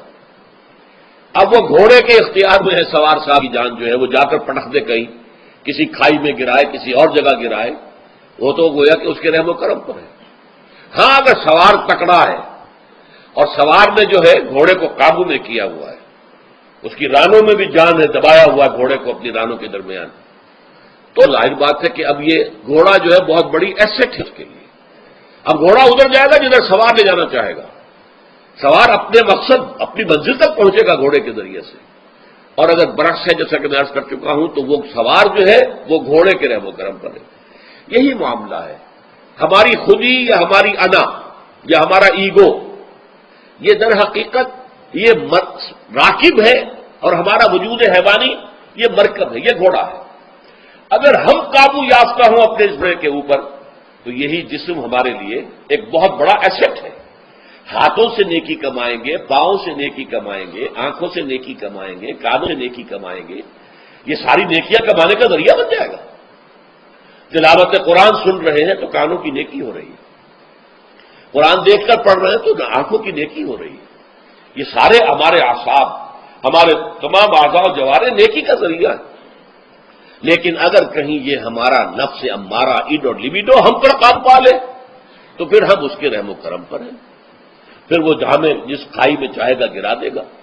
تو اس اعتبار سے روزہ مجرد، ابھی روزے کی بات ہو رہی ہے، وہ روزہ خاص طور پر کہ جس کا حکم پہلے دیا گیا تھا، ایام معدودات، اس کے بارے میں اس کی حکمت، مجرد روزے کی حکمت کیا ہے؟ ضبط نفس۔ اسی ضبط نفس کا دوسرا نام تقویٰ ہے۔ آپ اپنے نفس پر قابو یافتہ ہیں اور پھر اللہ کے سامنے جھک رہے ہیں، یہ ہوئی نا اصل بات۔ آپ اللہ کے سامنے تو جھک رہے ہیں، اے اللہ میں تیری ہی بندگی کرتا ہوں اور کروں گا، نفس پر قابو ہے ہی نہیں، تو آپ کا یہ کہنا مہمل ہو جائے گا، نفس کا تقاضا ابھرے گا اور آپ اس کے آگے ہاتھ جوڑ کر کھڑے ہو جائیں گے۔ تو گویا کہ جو آپ نے کہا تھا ایاک نعبد و ایاک نستعین، اس کی پیروی کرنا، اس کو پورا کرنا، اس کا تقاضا بجا لانا آسان کام نہیں ہے۔ جو بھی گویم مسلمانم بلرزم کہ دانم مشکلات لا ادارہ۔ تو روزہ مجرد روزے کی غرض و غایت تقویٰ یا ضبط نفس، یعنی سیلف کنٹرول، اور اس سیلف کنٹرول کے ساتھ اپنے پورے وجود کو اللہ کے سامنے جھکا دینا، یہ عبادت ہے۔ اب آئیے اس عبادت کے لیے، روزے کے لیے رمضان کا مہینہ کیوں منتخب کیا گیا؟ بالآخر، پہلے تو وہ ہر مہینے کے 3 دن تھے، بالآخر مستقل تھا قیامت اور رمضان کا مہینہ ہے۔ اس کی علت کیا ہے؟ ظاہر بات ہے کہ سارے 12 مہینے اللہ ہی کے ہیں، ہفتے کے سارے دن اللہ ہی کے ہیں، دنوں میں سید الایام جمعے کا دن ہے، مہینوں میں سید الاشہر، یہ جتنے مہینے ہیں ان میں سردار جو ہے مہینوں کا وہ رمضان مبارک ہے۔ کیوں ہے؟ اب آپ پڑھیے تیسری آیت، شہر رمضان الذی انزل فیہ القرآن۔ رمضان کا مہینہ وہ ہے جس میں قرآن نازل کیا گیا، اور اس کی مزید کیا ہے تشریح کہ رمضان ہی میں وہ لیلۃ القدر ہے جس میں قرآن نازل کیا گیا۔ اب یہاں 2 چیزیں علیحدہ علیحدہ سمجھ لیجئے۔ ہمیں معلوم ہے کہ قرآن حضور پر نازل ہوا 22 برس میں، رمضان کا چناؤ جو ہوا ہے تو یہ ترجیح بلا مرجح نہیں ہے، ایسے ہی نہیں ہے کہ یوں ہی اس کو ترجیح دے دی گئی، اس کی حکمت ہے، غایت ہے، علت ہے، اس کا سبب ہے۔ رمضان کا مہینہ وہ ہے جس میں قرآن نازل کیا گیا، اسی میں وہ لیلۃ القدر ہے جس میں قرآن نازل کیا گیا۔ اگرچہ ہم جانتے ہیں کہ حضور پر قرآن نازل ہوا ہے 22 برس میں، 610 عیسوی سے 632 تک۔ اس معاملے کو کیسے حل کریں گے؟ اس کا حل کیا ہے؟ رمضان مبارک کی ایک شب مبارک لیلۃ القدر میں پورا قرآن لوح محفوظ سے دفعتاً پورا کا پورا سمائے دنیا، پہلا آسمان جو ہے ہمارا، اس کے اوپر نازل کر دیا گیا۔ اس کے لیے لفظ انزلہ، انزلہ ینزل انزالن کے معنی ہے دفعتاً کسی چیز کو اتار دینا۔ اور نزلہ ینزل تنزیل کے معنی ہے رفتہ رفتہ درجہ درجہ درجہ درجہ درجہ اتارنا. اعلام، عالم یعلم اعلاما، کسی شے کو خبردار کر دینا، بتا دینا، بس ہم نے بتا دیا، ہم جانو تمہارا کام. تعلیم یہ ہے اس کو درجہ بدرجہ سمجھانا، اس کے دماغ میں اتارنا، دیکھنا کہ اتنی بات سمجھ گیا تو اگلی بات سمجھانا، یہ سمجھ میں آ گئی تو اگلی بات، تعلیم اس کو کہتے ہیں. تو انزال دفعتن اتار دینا، تنزیل رفتہ رفتہ تدریجن تھوڑا تھوڑا کر کے اتارنا. تو حضور پر تنزیل ہوئی ہے. فإنه نزلہ علی قلبک، جبرائیل نے اس قرآن کو تھوڑا تھوڑا تھوڑا تھوڑا کر کے، نزلناہ تنزیلا رتلناہ ترتیلا، ہم نے تھوڑا تھوڑا کر کے اتارا. لیکن لیلۃ القدر میں جو ماہ رمضان مبارک کی شب ہے آخری عشرے کی، اس میں پورا قرآن اتار دیا گیا تھا لوح محفوظ سے سمائے دنیا تک. شہر رمضان الذی انزل فیہ القرآن ھدی للناس وبینات من الھدی والفرقان. یہ قرآن کیا ہے، کیا بنا کر نازل کیا گیا، یہ حال ہے. یہ لوگوں کے لیے، پوری نوع انسانی کے لیے ہدایت ہے، اور یہ ہدایت بینات کی شکل میں آئی، واضح تعلیمات جن میں کوئی شک و شبہ کی گنجائش نہیں. از خود روشن، بینہ اسے کہتے ہیں وہ شے جو از خود روشن ہو، جس کو ہم کہتے ہیں کہ آفتاب آمد، دلیل آفتاب. جب سورج طلوع ہو گیا تو اپنے وجود پر وہ خود دلیل ہے، اسے کسی اور دلیل سے ثابت کرنے کی ضرورت نہیں ہے، از خود واضح. تو بینات من الہدی، جو قرآن کی بنیادی ہدایت ہے وہ بینات پر مشتمل ہے، واضح چیز ہے، جو انسان کے لیے، اس کی فطرت کے لیے جانی پہچانی چیزیں ہیں. یہ کوئی باہر کی چیز نہیں آ رہی ہے، اس کے قلب کی گہرائیوں کے اندر یہ سب کچھ موجود ہے، اور اس کی گواہی اس کے قلب کی گہرائیوں سے نکلتی ہے. جہاں دیکھنا تقریر کی لذت کے جو اس نے کہا، میں نے یہ جانا کہ گویا یہی میرے دل میں ہے، اس نے تو میرے اپنی فطرت کی ترجمانی کی ہے. والفرقان، بینات من الہدی والفرقان، یہ بینات کا اطلاق فرقان پر بھی ہو رہا ہے، حق و باطل کے اندر فرق کر دینے والی شے. بین صورت میں یہ حق ہے، یہ باطل ہے، یہ جائز ہے، یہ ناجائز ہے، یہ غلط ہے، یہ صحیح ہے. یہ ہے قرآن مجید کی عظمت کا بیان. ویسے تو عظمت قرآن مجید کے اندر بہت سے مقامات پر آئی ہے اور بڑے ہی پرشکو انداز میں بھی آئی ہے، لیکن یہ اس وقت موقع نہیں ہے اس میں جانے کا.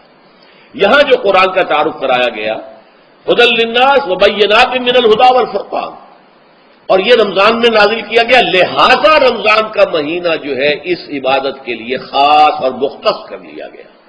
فمن شہد منکم الشہر فلیصم، تو جو کوئی بھی تم میں سے اس مہینے کو پائے یا اس میں مقیم ہو وہ لازماً روزہ رکھے. میں بیان کر چکا ہوں یہ وجوب علی العین ہے، اس کے اندر اب اختیار نہیں ہے. لیکن یہ کہ اگر من کان منکم مریضا او علی سفر فعدۃ من ایام اخر. اب دیکھیے یہ جو رمضان مبارک کو منتخب کیا گیا جو نزول قرآن کا مہینہ ہے، تو اس میں ایک دوہرا پروگرام رکھ دیا گیا ہے جو قرآن مجید میں تو واضح طور پر نہیں کہا گیا، اس لیے کہ اگر قرآن میں اس طور سے آ جاتا تو فرض ہو جاتا، اسے تتبعاً رکھا گیا ہے، لہذا اس کا ذکر قرآن میں نہیں ملے گا.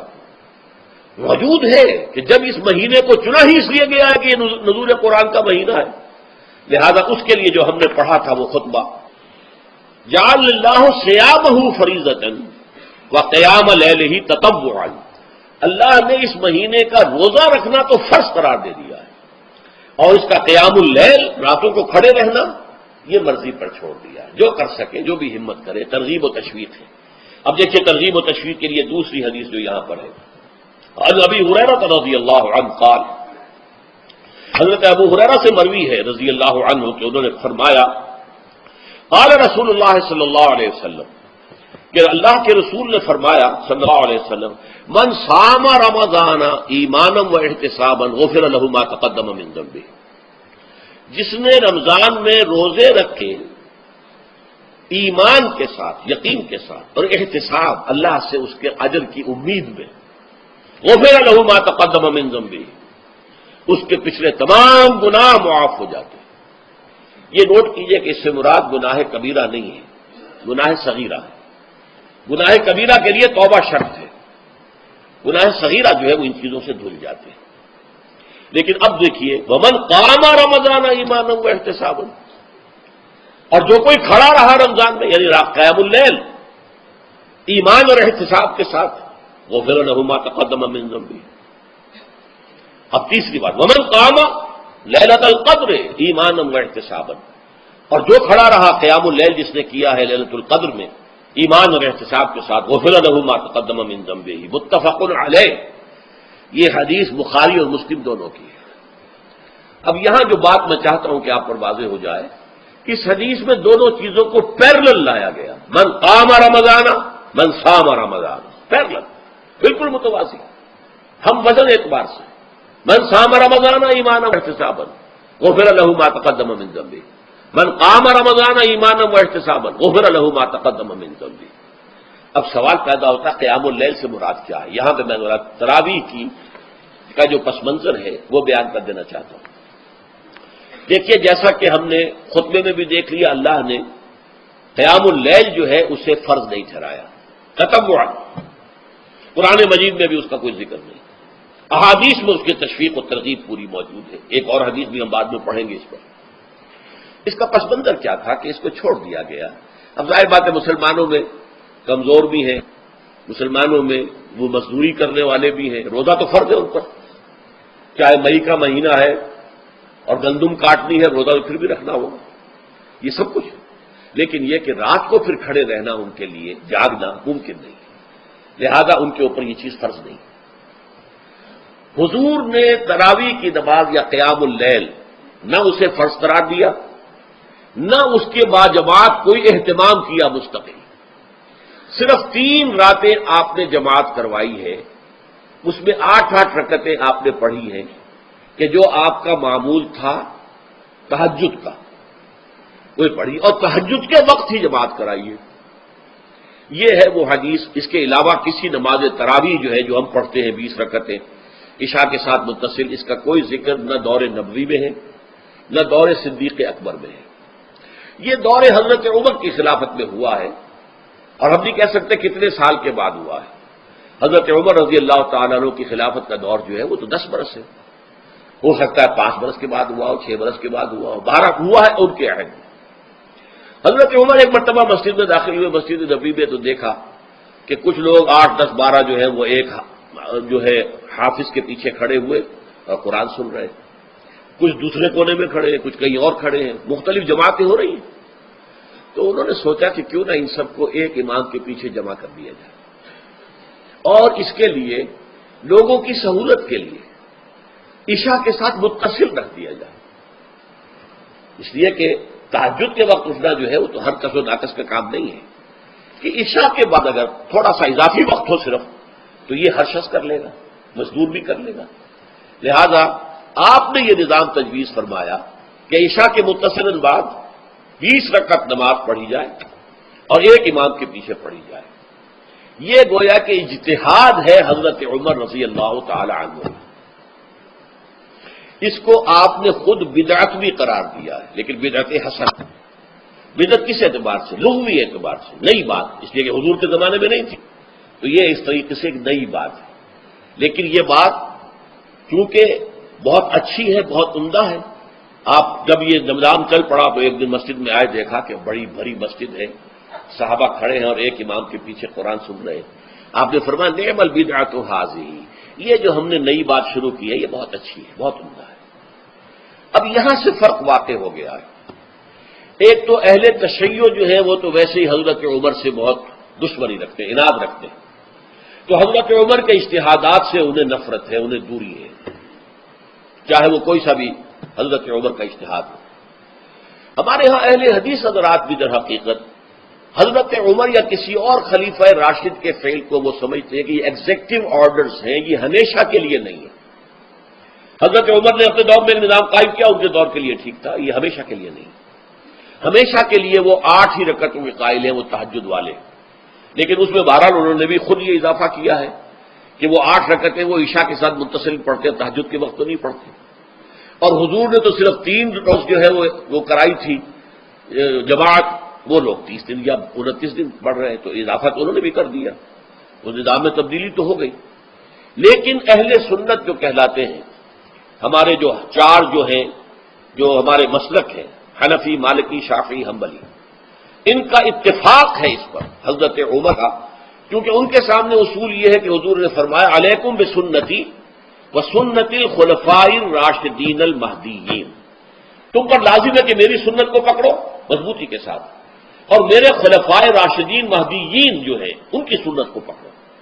اس اصول سے یہ چاروں فقہیں جو ہیں حضرت عمر کے اجتہادات جو ہیں ان کو بھی پابندی سمجھتے ہیں کہ تمام عمر کے لیے قیامت تک کے لیے امت مسلمہ پر ان کی پیروی لازم ہے، لہذا اس میں اجماع ہے۔ اور یہاں تک کہ یہ سب سے آخری جو اس میں مسلک پیدا ہوا ہے زمانی اعتبار سے، سب سے پہلے مسلک جو ہے حنفی پیدا ہوا ہے، پھر مالکی پیدا ہوا ہے، پھر شافعی پیدا ہوا ہے، اور پھر حنبلی آخری ہے۔ اور امام احمد ابن حنبل بہت بڑے محدث بھی ہیں، مسند احمد ابن حنبل جو ہے وہ بہت بڑی کتاب ہے، بہت اہم کتاب ہے، جامع کتاب ہے۔ تو ان کے ہاں بھی 20 رکعتیں ہیں، چنانچہ حرمین شریفین میں سعودی عرب میں مکے اور مدینہ منورہ میں جو نماز تراویح ہوتی ہے اس کی 20 رکعتیں ہیں، لیکن اہل حدیث حضرات جو ہیں وہ اس 8 کے اوپر اتفاق کرتے ہیں۔ بہرحال یہ ایک اختلاف ہے جو میں نے اس کا پس منظر بیان کر دیا، لیکن اس 20 رکعت نماز سے ادا کرنے سے جو کہ زیادہ سے زیادہ 50 منٹ یا 1 گھنٹہ لگتا ہے، اس سے وہ قیام اللیل کا حق ادا نہیں ہوتا۔ قیام اللیل کا تو کچھ اور ہی تقاضا ہے۔ قیام کسے کہتے ہیں؟ یہ سورہ مزمل سے واضح ہوتا ہے، یا ایھا المزمل قم اللیل الا قلیلا نصفہ او انقص منہ قلیلا او زد علیہ ورتل القرآن ترتیلا۔ آدھی رات یا آدھی رات سے کچھ کم یعنی تہائی رات، یا آدھی رات سے کچھ زائد 2/3 رات، یہ ہے قیام اللیل۔ چنانچہ سورہ مزمل ہی کی آخری آیت جو دوسرا رکوع مشتمل ہے جس پر، اس میں صاف کہہ دیا گیا ان ربک یعلم انک تقوم ادنی من ثلثی اللیل ونصفہ وثلثہ وطائفۃ من الذین معک۔ اے اللہ کے نبی، اللہ خوب واقف ہے کہ آپ بھی اور آپ کے ساتھ ایک جماعت بھی رات کو کھڑی رہتی ہے، 2/3 رات یا آدھی رات یا 1/3 رات۔ تو یہ سارا معاملہ جو ہے قیام اللیل کا، گویا کہ کم سے کم 1/3 رات پر اس کا اطلاق ہو سکے گا، یہ نہیں کہ 1 گھنٹے۔ اور کس کے ذمن میں دیکھیے حدیث پڑھیے، تیسری حدیث ہے عبداللہ ابن عمرو ابن العاص رضی اللہ تعالی عنہ۔ یہ وہی عبداللہ ابن عمرو ہے جن کی میں نے آپ کو حدیث پہلے سنائی ہے۔ یہ ساری رات کھڑے رہتے تھے، پوری رات، اور ہر روز روزہ رکھتے تھے، جس پر حضور نے منع کیا، لا تفعل، مت کرو ایسا۔ رضی اللہ عنہما، یہ خود بھی صحابی ہیں اور ان کے والد عمرو بن العاص بھی صحابی ہیں۔ ان رسول اللہ صلی اللہ علیہ وسلم قال، کہ اللہ کے رسول صلی اللہ علیہ وسلم نے فرمایا الصیام والقرآن یشفعان للعبد، روزہ اور قرآن بندے کے حق میں شفاعت کریں گے۔ یقول الصیام، روزہ یہ عرض کرے گا اللہ کی جناب میں، اے رب پروردگار، انی منعتہ الطعام والشہوات بالنہار، میں نے تیرے اس بندے کو دن کے دوران کھانے پینے سے اور اپنی شہوت کا تقاضا پورا کرنے سے روکے رکھا، یہ میری وجہ سے روکا رہا، تو میری شفاعت اس کے حق میں قبول فرما، فشفعنی فیہ، میری شفاعت اس کے حق میں قبول فرما۔ ویقول القرآن، قرآن کیا کہے گا؟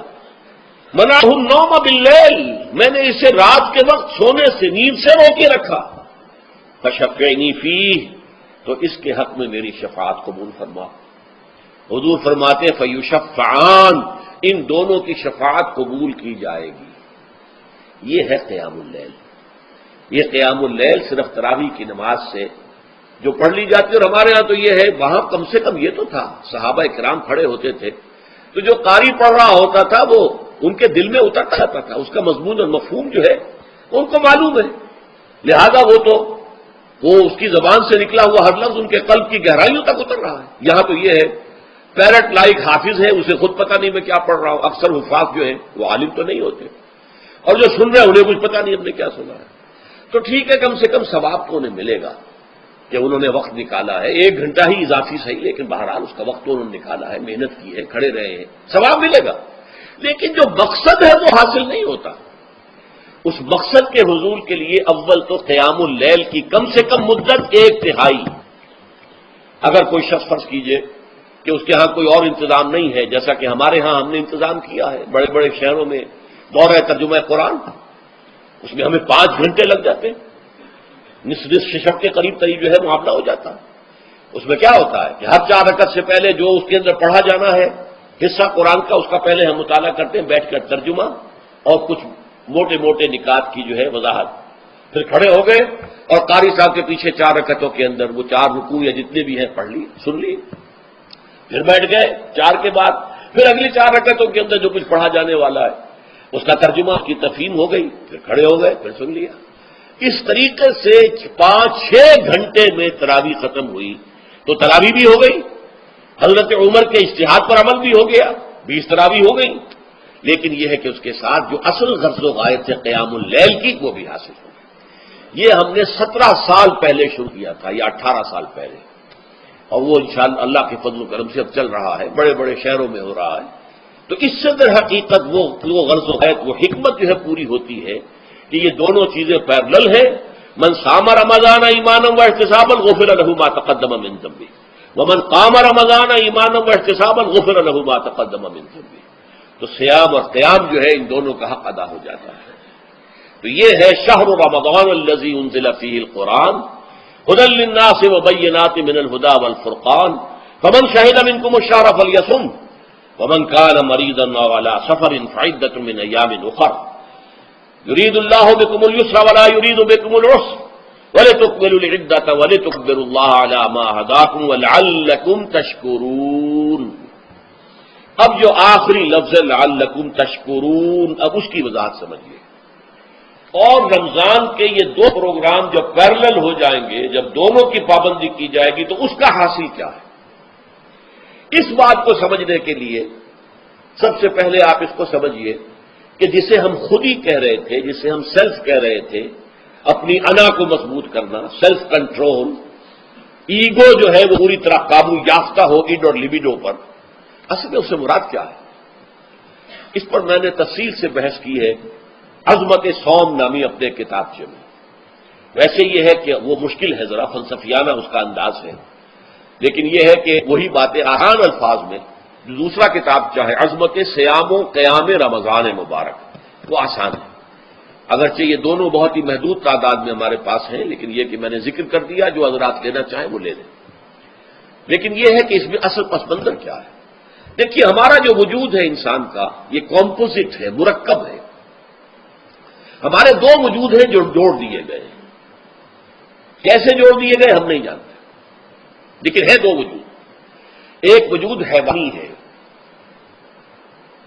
میں نے عرض کیا تھا پہلے ہی، ہر انسان ایک حیوان بھی ہے مکمل، سارے حیوانی تقاضے ہمارے اندر بھی ہیں، لیکن حیوان اور انسان میں بنیادی فرق یہ ہے کہ انسان کا جو اصل وجود ہے وہ روحانی ہے۔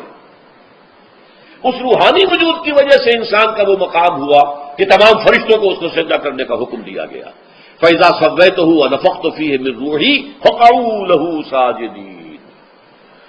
فرشتوں سے کہہ دیا گیا تھا کہ میں ایک بشر پیدا کرنے والا ہوں مٹی سے، جب میں اسے پیدا کر لوں اور اس کی ناک پلک سنوار دوں، 2 پلک درست کر دوں، تو پھر اس کے سامنے اور اس میں اپنی روح میں سے پھونک دوں تو گر پڑنا اس کے سامنے سجدے۔ حیوان انسان اور انسان روحانی یہ دونوں مل کر اب آدم بنے ہیں۔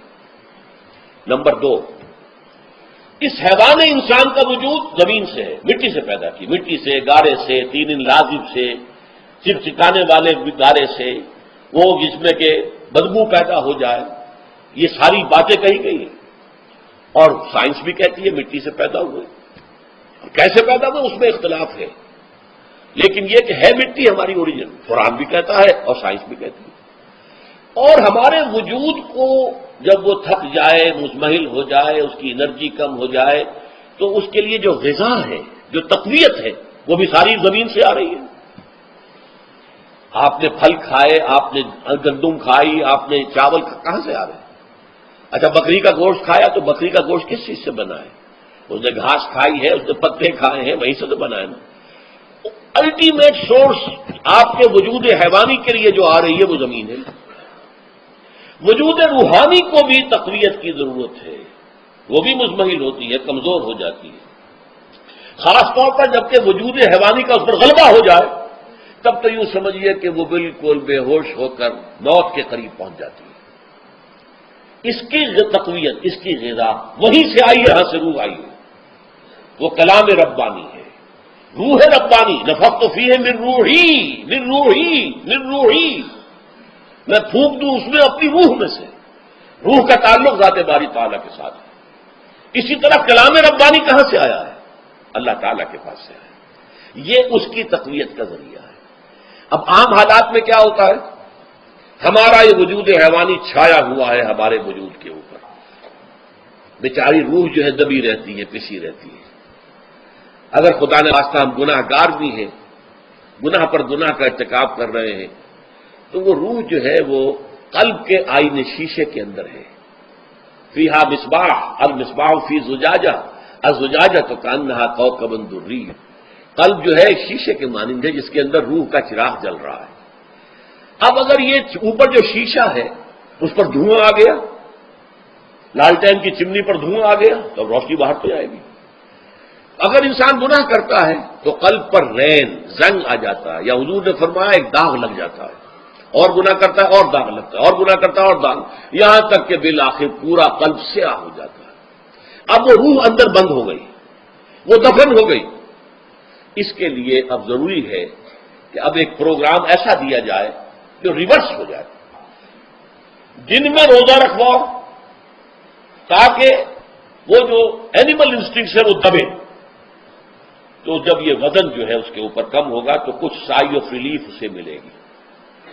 جیسے بے ہوش آدمی پڑا ہے، اسے کچھ ہلکا سا ہوش آ رہا ہے، آپ نے پانی کے کچھ چھینٹے دیے، اس کے بعد آپ نے رات کو کھڑے ہو کر قرآن کے انوار کو اتارا، بارش برس رہی ہے روح انسانی کے اوپر، قلب روحانی، قلب انسانی کے اوپر، جس میں کہ وہ روح جو ہے وہ دفن ہے، وہ زندہ ہوگی اثر نو، ہوش میں آئے گی، اور ہوش میں آئے گی تو دو کام ہوں گے۔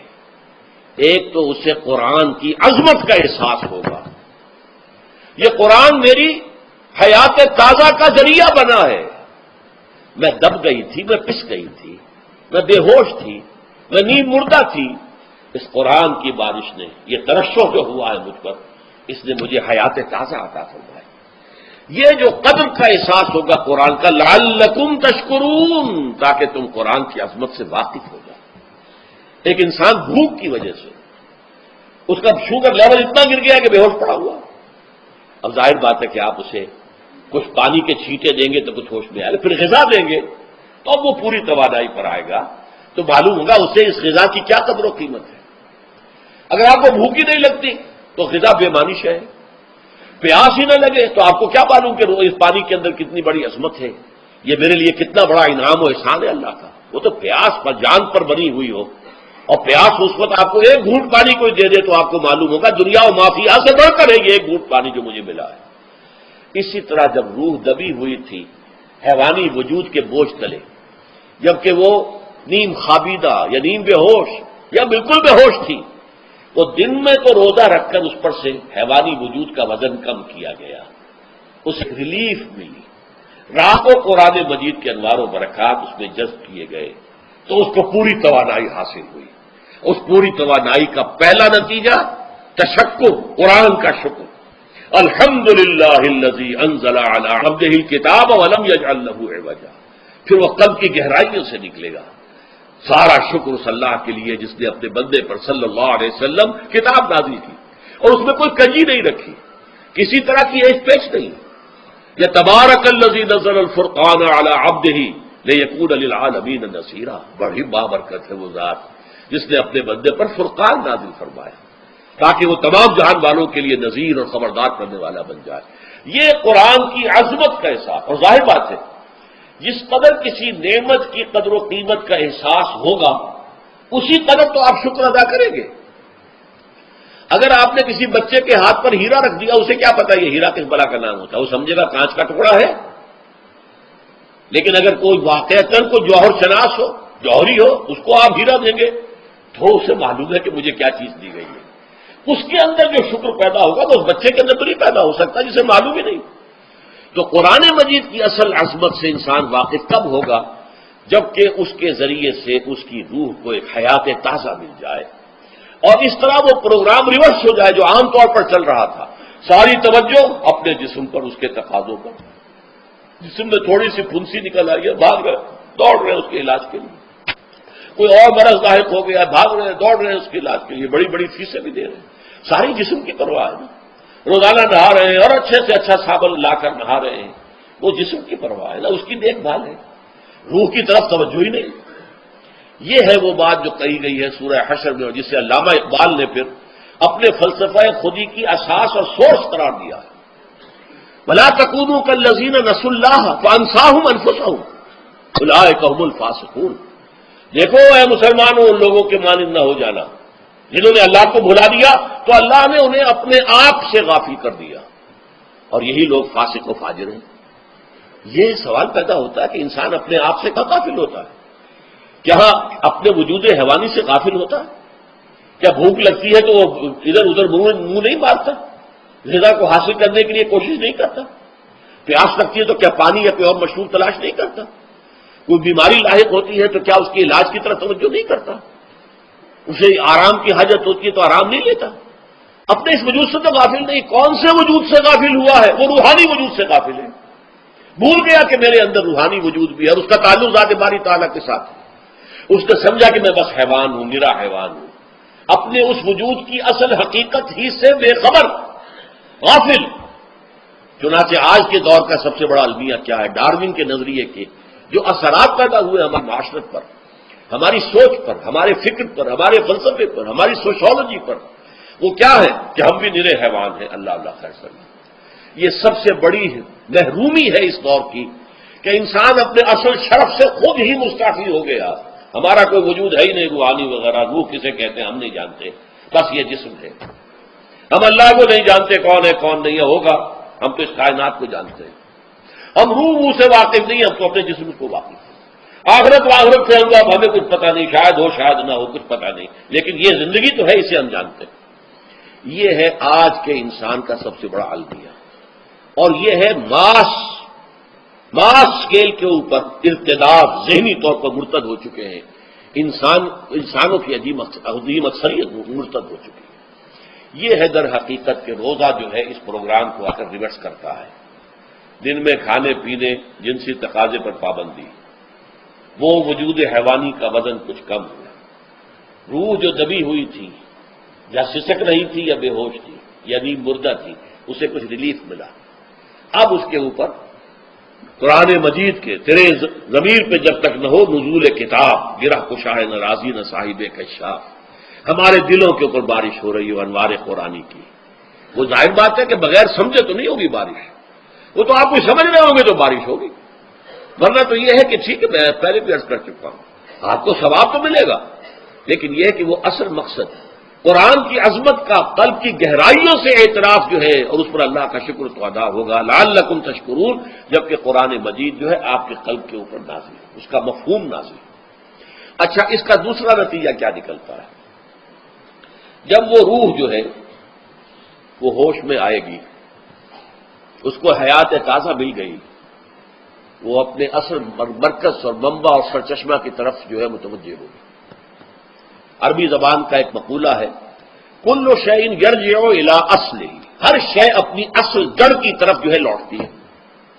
ہمارا وجود حیوانی زمین سے زمینی کی طرف لوٹتا ہے، یعنی مرنے کے بعد زمینی میں چلا جائے گا۔ اور نمبر دو، دنیا میں بھی زمینی خواہشات، زمینی تمنائیں، آرزوئیں وہ ہیں، ولکنہ اخلد الی الارض، جیسے کہ سورہ وہ کہا گیا ہے بلعام بن باعورہ کے بارے میں سورہ اعراف میں، وہ تو زمین ہی کی طرف دھنستا چلا گیا۔ ہماری روح کا منبع سرچشمہ ذات باری تعالیٰ ہے، وہ امر رب ہے، لہذا فوراً انسان اپنے رب کی طرف متوجہ ہوتا ہے۔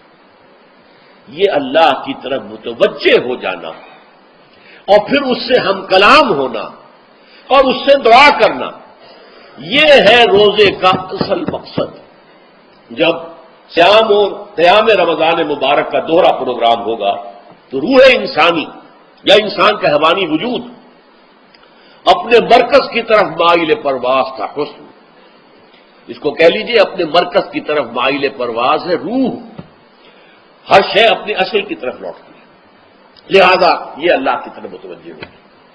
یہ اللہ تعالیٰ کی طرف متوجہ ہونے کا معاملہ دنیا میں رہا ہے کہ لوگ کہیں جنگلوں میں جا کر تپسیائیں کر کے، غاروں میں بیٹھ کے، بڑی بڑی ریاستیں کر کے کیا چاہتے تھے؟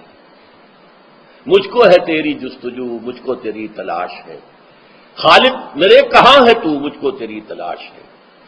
میں نے یہ نظم جو ہے تقریباً 6 سال جو ہے ہر روز صبح، ہمارا جو ہائی اسکول تھا اس میں جو صبح پریئر ہوتی تھی، لوگ سب جمع ہوتے تھے، پورا اسکول جو ہے اس کے ہمارے طلبا، تو یہ نظم جو ہے پڑھی جاتی تھی۔ مجھ کو ہے تیری جستجو، مجھ کو تیری تلاش ہے، خالق میرے کہاں ہے تو، مجھ کو تیری تلاش ہے۔ روح انسانی چاہتی ہے اللہ کا تقرب، اللہ کے قریب ہونا، اللہ سے رشتہ استوار کرنا۔ یہ وجود حیوانی حائل ہے اس کے راستے میں، یہ حیات دنیاوی اس کے لیے پنجرا بن گئی ہے، اس روح کے لیے یہ ایک در حقیقت ایک قید خانہ ہے۔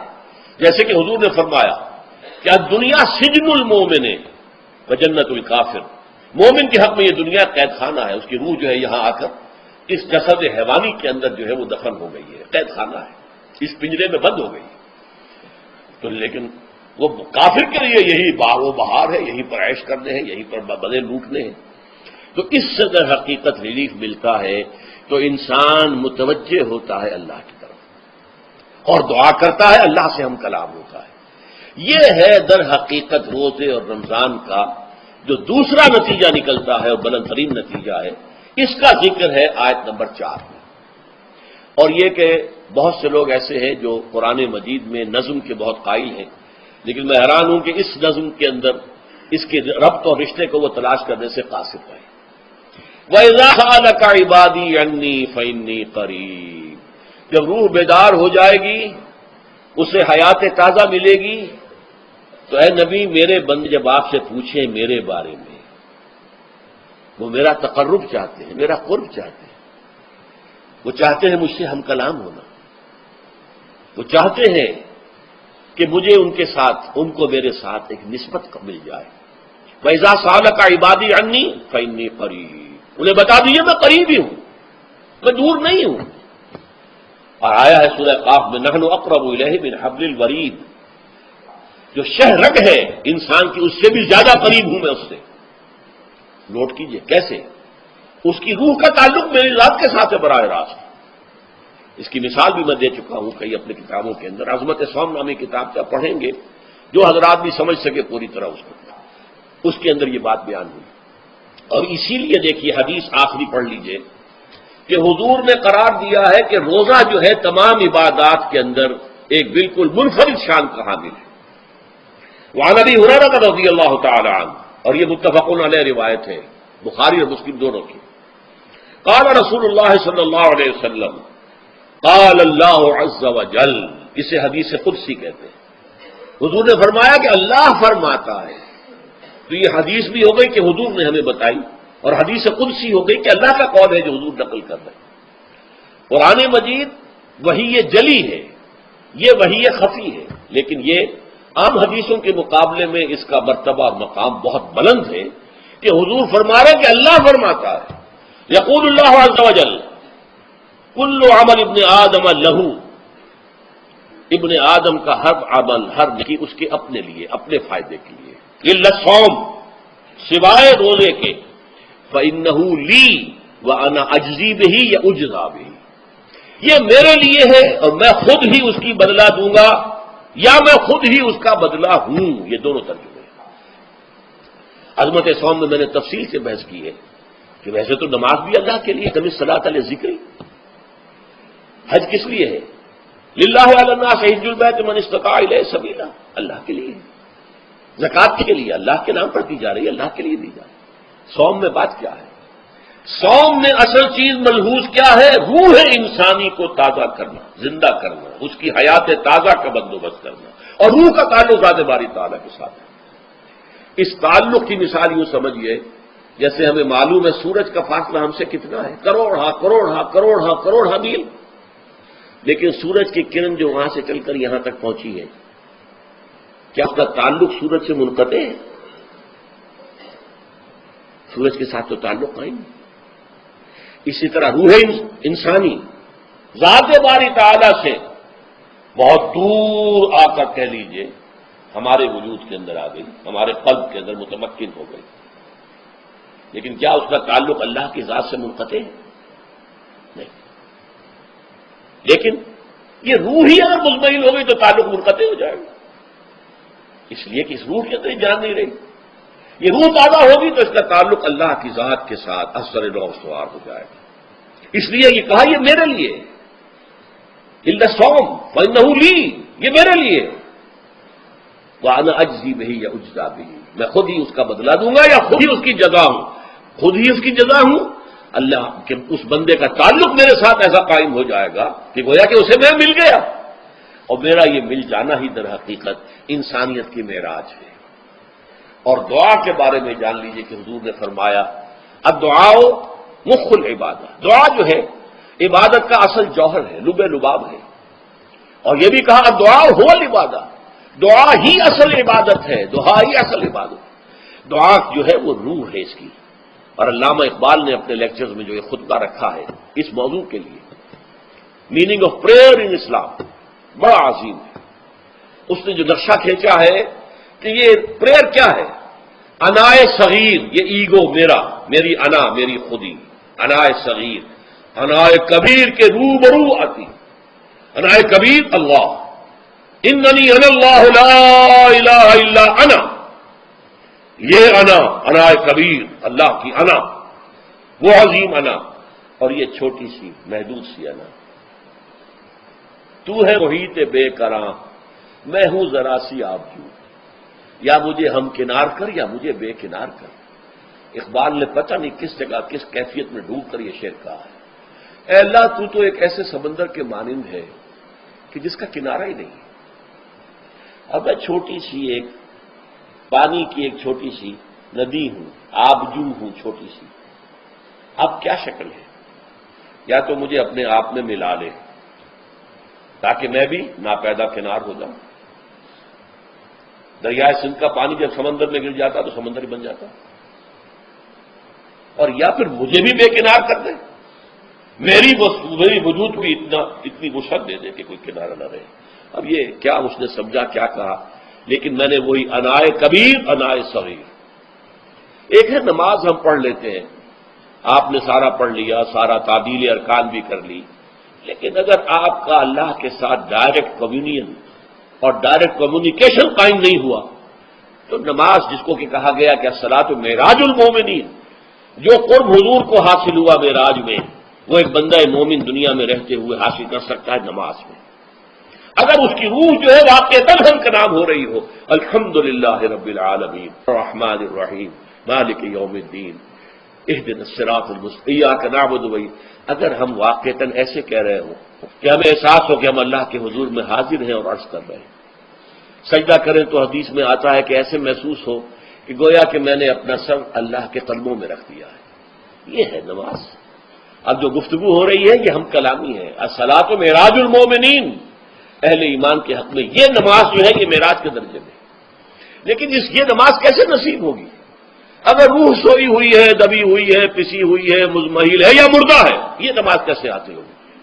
چاہے آپ 5 وقت کی نماز پڑھ رہے ہو، چاہے آپ نے ہیبٹ بنا لیا ہو نماز کو، چاہے کچھ بھی ہو گیا ہو، لیکن یہ کہ جب تک وہ روح بیدار نہ ہو، جب تک ہم کلامی نہ ہو. افلاق سے آتا ہے نالوں کا جواب آخر، اٹھتے ہیں حجاب آخر، کرتے ہیں خطاب آخر. جب تک یہ نہ ہو، جیسے کہ میں ایک حدیث قدسی انشاءاللہ آج سناؤں گا سورہ فاتحہ کے ضمن میں، کہ اللہ تعالیٰ کے سامنے جب کھڑا ہو کر انسان جب کہتا انی وجہت وجہی للذی فطر السماوات والارض حنیفا، دائیں بائیں سے بالکل اپنا تعلق کاٹ کر میں نے اپنا رخ کر لیا ہے اس اللہ کی طرف جس نے آسمانوں اور زمین کو پیدا کیا. اب یہ توجہ وجہ تو اگر یہ تو ہے چہرہ تو ہم نے کر دیا خانہ کعبہ کی طرف، اندر سے ہماری روح متوجہ نہیں ہوئی، وہ سوئی پڑی، اسے پتہ ہی کچھ نہیں کہ کیا ہو رہا ہے. تو اس صورت میں وہ کیا ہے؟ ظاہری بات تو پوری ہو گئی، نماز کا ثواب ہو جائے گا، فرض کی ادائیگی کا ثواب مل جائے گا، لیکن وہ اصل نماز تو حاصل نہیں ہوگی. یہ ہے وہ بات کہ وَإِذَا سَأَلَكَ عِبَادِي عَنِّي فَإِنِّي قَرِيبٌ.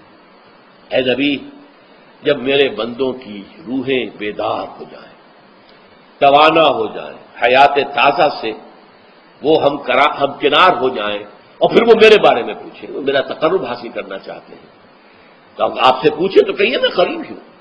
اجیب دعوت الداع اذا دعان، یہ ہے وہ دعا میں ہر پکارنے والے کی پکار، ہر دعا کرنے والے کی دعا کو سنتا ہوں، قبول کرتا ہوں، جواب دیتا ہوں، جہاں کہیں بھی مجھے پکارے۔ اذا دعان،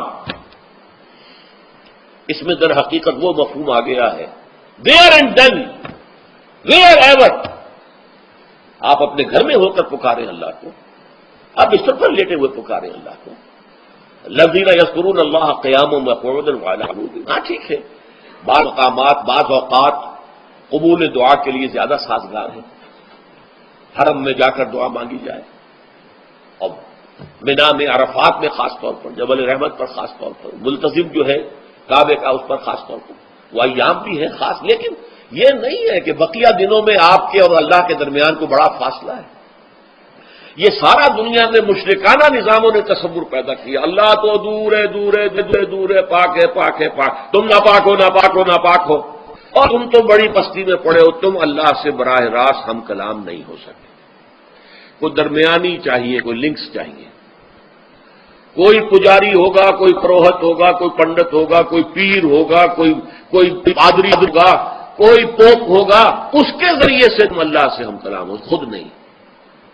اور جب ذریعے بیچ میں آ گئے تو ان کی مٹھی گرم کرو، ان کی چاپلوس کرو، ان کو بھی جو ہے چادریں چڑھاؤ، ان کو نذرانے پیش کرو۔ یہ ہے بدترین ایکسپلائٹیشن جو مذہب کے ذریعے سے نوع انسانی کی ہوئی ہے۔ یہ دو ایکسپلائٹیشن دنیا میں ہوئی ہے تاریخ انسانی میں، ایک بادشاہوں کی طرف سے، خراج دو ہمیں، محنت تم کرو گے کھیت میں، آدھا حصہ ہمارے پاس آئے گا، ہم عیش کریں گے، ہم اسٹینڈنگ آربیز رکھیں گے تاکہ ذرا تم بغاوت کو تمہارا سر کچل دیا جائے۔ یہ ایکسپلائٹیشن بدترین، مانگنے والا گدھا ہے، صدقہ مانگے یا خراج۔ دوسری طرف ہم بادشاہ ہیں، ہم چندر بنسی سورج بنسی خاندان ہیں، ہم راجپوت ہیں، حکومت کرنا ہمارا حق ہے۔ اور یہ پنڈت پہنچ جو ہے وہ بھی کہیں گے کہ ٹھیک ہے، نصف لی و نصف لک وہذا قوم جاہلون، یہ عوام جو ہے ان کا خون چوسو، ہمیں یہ نذرانے پیش کریں، بتوں کو آ کے چڑھاوے چڑھائیں اور تمہیں خراج دیں اور ٹیکس دیں۔ They are to be exploited, exploit ہوگا۔ اسلام نے آ کر دونوں کا خاتمہ کیا، کوئی ملوکیت نہیں۔ زکوٰۃ ہے تو غربا کے لیے، بادشاہ کے لیے نہیں ہے، یہ تو غربا کے لیے، لہذا کوئی ٹیکس نہیں۔ نمبر دو، اللہ سے ہم کلام ہونے کے لیے کسی دربان، کسی جو ہے پہرے دار کی مٹھی گرم کرنے کی ضرورت نہیں، جب چاہو ہم کلام ہو جاؤ۔ دل کے آئینے میں ہے تصویر یار، جب ذرا گردن جھکائی دیکھ لی۔ یہ تو تم ہماری طرف متوجہ نہیں ہوتے، ہم تو ہر وقت کہتے ہیں، ہر شب کو آخری لمحات جو ہے، آخری جو گھنٹے ہیں رات کے، سمائے دنیا تک ہم نزول فرما دیتے ہیں تمہارے لیے، اور پکارنے والا پکارتا ہے، حل بالمستغفر فاغفر له، ہے کوئی استغفار کرنے والا کہ میں اسے بخش دوں؟ حل من سائل فاعطیہ، ہے کوئی مانگنے والا کہ میں اسے عطا کروں؟ تم ہی سوئے رہتے ہو، انٹا غفیر رہتے ہو، تمہیں ہماری طرف توجہ نہیں ہے۔ اگر ہماری طرف متوجہ ہو جاؤ تو جیسے کہ اقبال نے کہا کہ میرے لیے یہ دربان جو ہے، پیران کلیسا کو کلیسا سے اٹھا دو، کیوں خالق و مخلوق میں حائل رہے پردے۔ اور یہ میں نے کئی مرتبہ بیان کیا ہے، ہمارے ہاں وہ پی جو جماعت بنی تھی ایک، اب اس میں 2 پی اور ایڈ ہو گئی ہیں، پی، پھر وہ پیٹریٹ، اور اس سے آگے اپنی پہلے پارلیمنٹیرین کی پی آ گئی اور پھر پیٹریٹ کی آ گئی، 5 پیز ہو گئی۔ اسی طرح گنتی ہے ہندوستان میں، پنڈت، پروہت اور پجاری، 3 پے تو یہاں تھی، پیر ایران کا پیر، اور پوپ اور پادری، یہ سب کیسے شروع ہوتے ہیں الفاظ، اور یہ سب در حقیقت جو ہے شروع ہونے والے الفاظ، یہ در حقیقت انسانوں کی بدترین ایکسپلائٹیشن کا ذریعہ ہے۔ وَإِذَا سَأَلَكَ عِبَادِي عَنِّي فَإِنِّي قَرِيبٌ أُجِيبُ دَعْوَةَ الدَّاعِ إِذَا دَعَانِ فَلْيَسْتَجِيبُوا لِي، ہاں ایک تقاضا ہے، پھر اس سے پہلے یہ بات سمجھ لیجئے، میں اس آیت کو میگنا کارٹا جسے کہا جاتا ہے حقوق انسانی کا سب سے بڑا چارٹر، میں اس سے کہیں بڑا چارٹر قرار دیتا ہوں کہ اللہ کہتا ہے مجھ سے ہم کلام ہونے کے لیے کسی واسطے کی، کسی وسیلے کی کوئی حاجت نہیں، جب چاہو مجھ سے ہم کلام ہو جائے۔ ہاں ایک شرط ہے، فَلْيَسْتَجِيبُوا لِي، چاہیے کہ وہ میری بات بھی قبول کریں، میرے احکام کو تسلیم کریں، میرے فرامین کان سے کھول کر سنیں، ان پر دل سے عمل کریں. فَلْيَسْتَجِيبُوا لِي، یہ ون وے ٹریفک نہیں ہوگا کہ ہم تمہاری دعائیں قبول کریں اور تم ہماری باتوں سے پہلو تو ہی کرو، سنی انسنی کر دو. یہ نہیں ہوگا. یہ ایک ٹو وے تعلق ہے، جسے آج کل کہا جاتا ہے بائی لیٹرل تعلق ہے. بائی لیٹرل تعلق ہے اللہ اور بندے کے درمیان. بندہ توبہ کرتا ہے معاصی سے، اللہ تعالیٰ بھی اس کے لیے بھی لفظ تواب ہے، وہ بھی اپنی رحمت کے ساتھ دوبارہ متوجہ ہو جاتا ہے. تم اللہ کو یاد کرو، فاذکرونی اذکرکم، مجھے یاد رکھو میں تمہیں یاد رکھوں گا. ان تنصروا اللہ ینصرکم، اگر تم اللہ کی مدد کرو گے اللہ تمہاری مدد کرے گا. یہ ہے دو طرفہ معاملہ. اسی طریقے سے تم چاہتے ہو کہ میں تمہاری دعائیں قبول کروں، مجیب دعوت الداعی اذا دعان، میں ہر پکارنے والے کی پکار کو سنتا ہوں جب اور جہاں، ویئر اینڈ وین وہ مجھے پکارے. لیکن لازم ہے فلیستجیبوا لی، وہ بھی میرا کہنا مانے، میرے فرامین کو کھلے کانوں سنے اور تہہ دل سے اس پر عمل کرے.